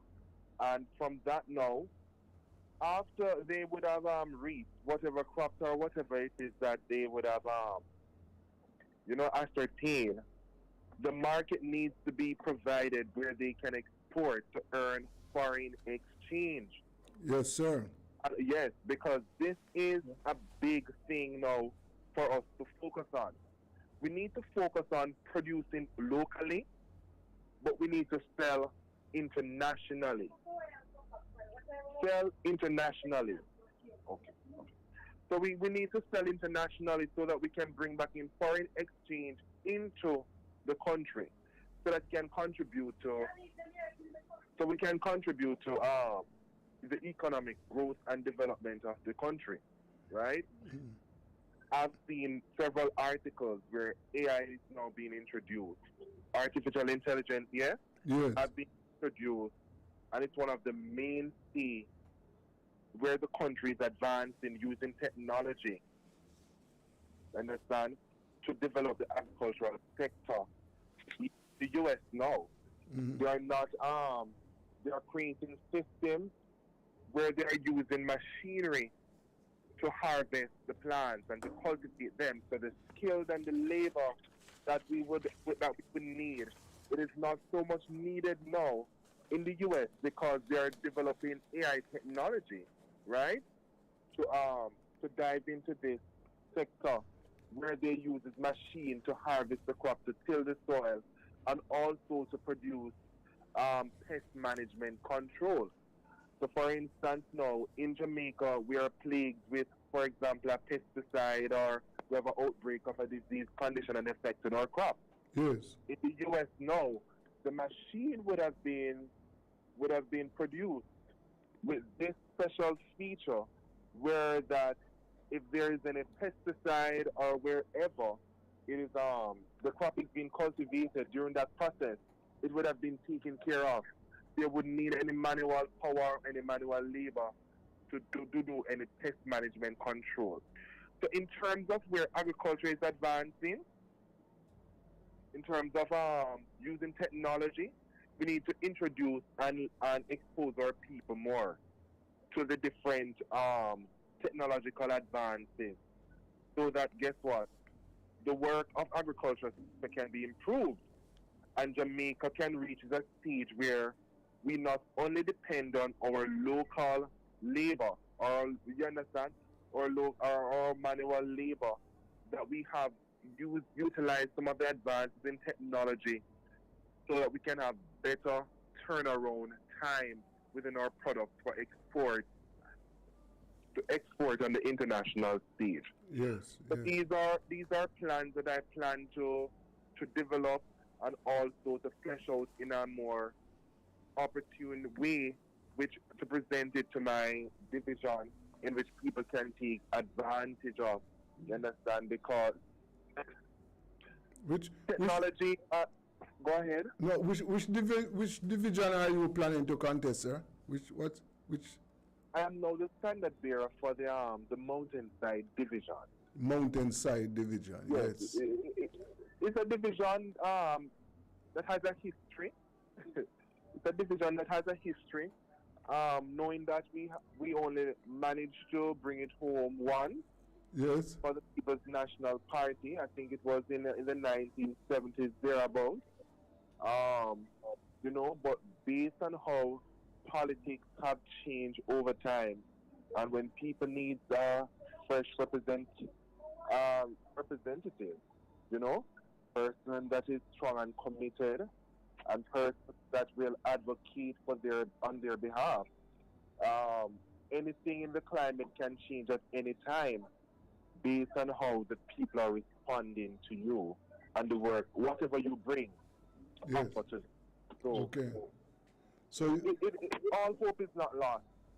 Yes. In Mountainside. Right. So you see yourself entering the winners' enclosure in Mountainside division whenever the next local government elections are called. Well, let us say this, that whenever you enter a race, you don't enter at all to lose. Right. Right. You never enter a race with a mindset to lose. You give it your best shot, and you bring your best game, and that is what I'm prepared to do. Yes, gentlemen. One of the issues that I know is affecting St. Elizabeth, and as I said, this wasn't so years ago, and that is the crime problem. You mentioned crime problem. I'm sure you're aware of the news that there has been a massive jailbreak in Blackava just today. Well, how is today? Is it really, where are we, Sunday night? Yeah, today is Monday. Yes, yesterday. Yeah. And I heard and read with consternation. I don't know the fact, but it comes back to the fact that we would make so much effort bringing persons into custody, and right there in custody there is lapse that they are told that somebody is cutting their way through. 8 persons have escaped. That not making much sense to me in terms of the authority in the prison. It's just ridiculous. These things have happened over the past, and it has been condemned. And I'm not pointing fingers at anyone, but there must be a serious investigation into these issues. Yeah, it can't be. And you're talking about persons who have been charged, have been brought in and murder charged, and shooting, and they have been allowed to escape. And it's frightening and it is disappointing. Yes, yes. And as you, and as you rightly pointed out that these are men who accused of serious crimes committed in the parish, and the parish, as I said before, is a parish where it's not a parish that has is accustomed to crime. So I know that the people in St. Elizabeth must be they must be concerned about the rise in criminal activities in the parish. Yes, and what I need to say, the investigation must unearth if there is any deficiency in the physical structure in the operational, or what would be the deficiency that give rise to this, because it can't be that prisons are not securely maintained when funds are being spent otherwise and people are getting 200% increase. So we need to know if there's some physical weakness or some weakness that is as a result of lack of resources or whatever is happening. We need to know. We need to speak to the issues candidly. We don't need to talk around about it. Yes. Or do we have any lack of human resources? Do we have enough persons then within the system, to ensure the security is maintained and whatever? Because if you have a system, for example, like a prison, and you have a breakdown in the structure of the system, anything can happen, and that creates a weakness in the area. Yeah. And gentlemen, it's a lockup. The police stations, they operate lockups. They don't have prisons. But go ahead, yes. Yes, man. So I'm saying we need to, as Comrade Catchwell mentioned, we need to speak to the issue. The identifying the shortcomings. What are they? And we need to name them. And how is it that we can quickly address them to prevent a recurrence? Yes. Because we don't want it to break out into an epidemic, and then you don't have any control over it, and then it becomes a bigger issue until it can be solved, and then St. Elizabeth now return to a crime hotspot. We don't want that within the parish. Yes, so sir. whatever the issues are, whatever the shortcomings are in at the station, we need to address them and identify them, and seek suitable remedies to take care of those issues. Because prisoner and lockup and security, that's a very serious thing that we should not take lightly. Yes, sir. Yes, that's true. Something I should ask both of you about is that what is happening at I know, for example, that the services at most public health institutions in the country is poor. But what is happening at the Black River Hospital? Oh, have you been able to, have you had any negative reports from the delivery of service at the Black River Hospital? Well, I heard you're on a program recently with some constituents in respect to issues with health. Yes. But one thing I must say, over time, the hospital has seen some level of improvement, and the care within the hospital has been stepped up. I think you have Dr. Imor, who is in charge of the hospital, and he has been making some very concerted effort to have a better healthcare delivery. For instance, the department, I am told, been manned, he is intended to get it to be manned by 2 doctors 24 hours. There have been a great sort of improvement in the cadre of doctors. The issue that seems to be still with us in terms of resources, medical resources, and supplies and the delivery. So I think from that aspect of it, there are serious challenges. Mm-hmm. And it is across the health field in terms of the quality medication, because you get a prescription, there's one for serious critical illness, serious illness. The pharmacies can't supply you with those. They will supply you with the basic needs. And when poor persons, because hospital is for poor persons, Desmond. Yeah. And when poor persons go to hospital and have serious sicknesses, illness, conditions, and you can't access the drug, the medication, it makes sense to go to the doctor. Yes. So I think the emphasis should be on upgrading the pharmaceutical delivery. Yes. And that is a serious issue that is plaguing the health system. Wow. Yes, yes. Well, as I said, I know it is not just confined to one health institution.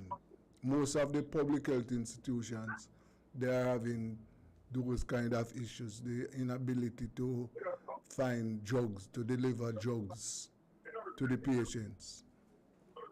So that is one. And in terms of clinics, how is that issue in the parish? The clinics, there are clinics in the parish. They are maintained. Hello, gentlemen. Are you there? Yes, yes. No, I was asking about the clinics in the parish, the health clinics. Yes. I know you have children's clinic. You also have mental health clinic. On a Thursday, every Thursday, if you're a mental health patient, they can access the service at the Black River Health Center, the clinic. Right. Yes, ma'am. That is up and operational, and they also have mobile clinics now, where if it is a case that you're not able to bring the patient in, you can call in, make an appointment with whatever nurse is in charge, and then based on the address, because they normally dispatch a certain amount, on a daily basis whenever the clinics are held. Right. And they would have got that patient at their home. So that is another somewhat level of improvement that we can appreciate. Okay. That is being done, yes. Right. Well, gentlemen, I want to thank both of you very much for your contributions this afternoon. And I want you to know that this platform is available for us to talk about the issues facing the people, that we have an interest in that. And therefore, as I said, I want to thank you very much, and rest assured that I am coming back. We'll be talking, to be continued then, right? Put it that way, to be continued. Most definitely. It was my pleasure being here. Yes. Enjoy. Thank you. Yes, Councillor, and as I said, I wish you all the best. David? Oh, yes. Okay. Thank you. All the best. Bye-bye. Thank you very much, gentlemen. That was Mr. David Satchwell and Mr. Bennett from St. Elizabeth, and they were talking about, the activities, political and otherwise, that that they are looking at in the parish.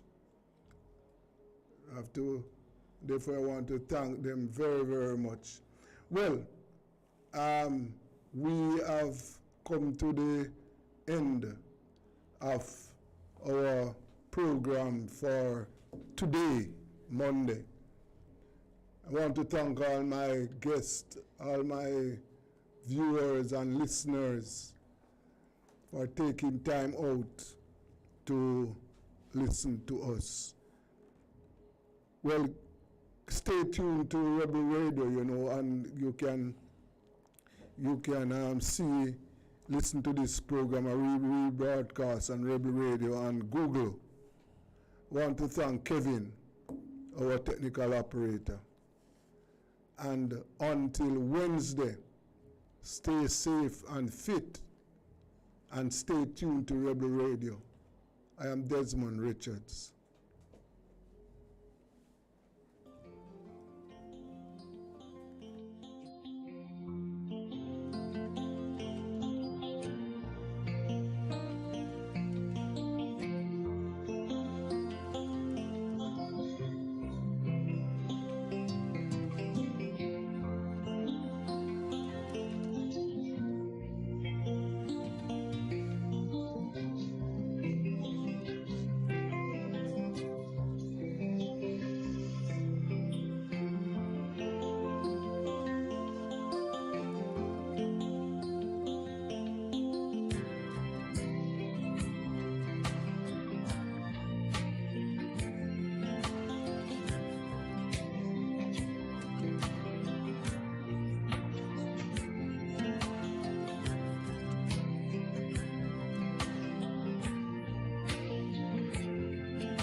It's the Everybody Sale at New Budget Supplies. Do-it-yourself professionals and contractors. This is the sale for you. Lumber, steel, dress and form ply, water tanks, pumps, PVC pipes and fittings, toilets, bathtubs, vanities and basins, windows, paint, doors, floor and wall tiles, thin sets and grout. Up to 20% off selected items. 195 Hagleyburg Road. Telephone 923-4560. New Budget Supplies. Always the best prices.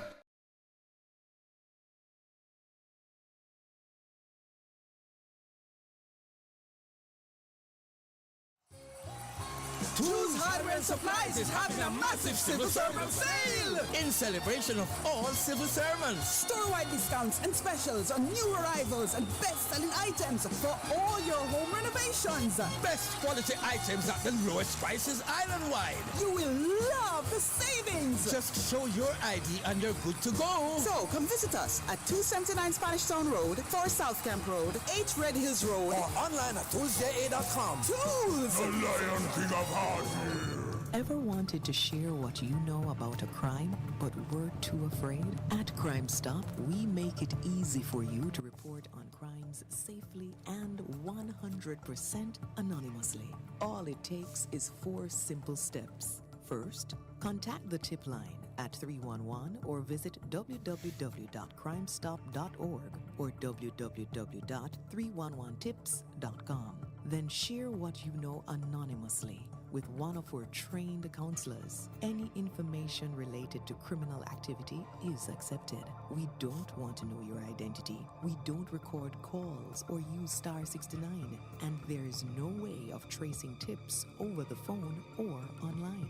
You'll also be given a file number for your tip. Next, track the progress of your tip by calling our tip line at 311 and quoting your file number. Finally, if your tip leads to success, you will be eligible for a cash reward. Rewards will be paid out upon request through a trusted disbursement agency with verification process to ensure that your identity remains hidden. Share what you know anonymously. Contact Crime Stop today. Jamaica. Best decision ever. Feel the sand between your toes and the gentle waves of the sea on your skin. Feel the warm Jamaican breeze lift your spirits and nourish your soul. Escape to exactly what makes your heart beat. You will love every moment. Jamaica, heartbeat of the world. Let's go. Do it for your best life. Wait. Go check your HIV status. Wait. So keep your life trending, no pretending. Me I tell you, if you do it for you, do it for you. Every time you are link with a condom, coulda husband, coulda wife, coulda be a random. Condom connect and protect your profile. Be your own fan, do it for your best life.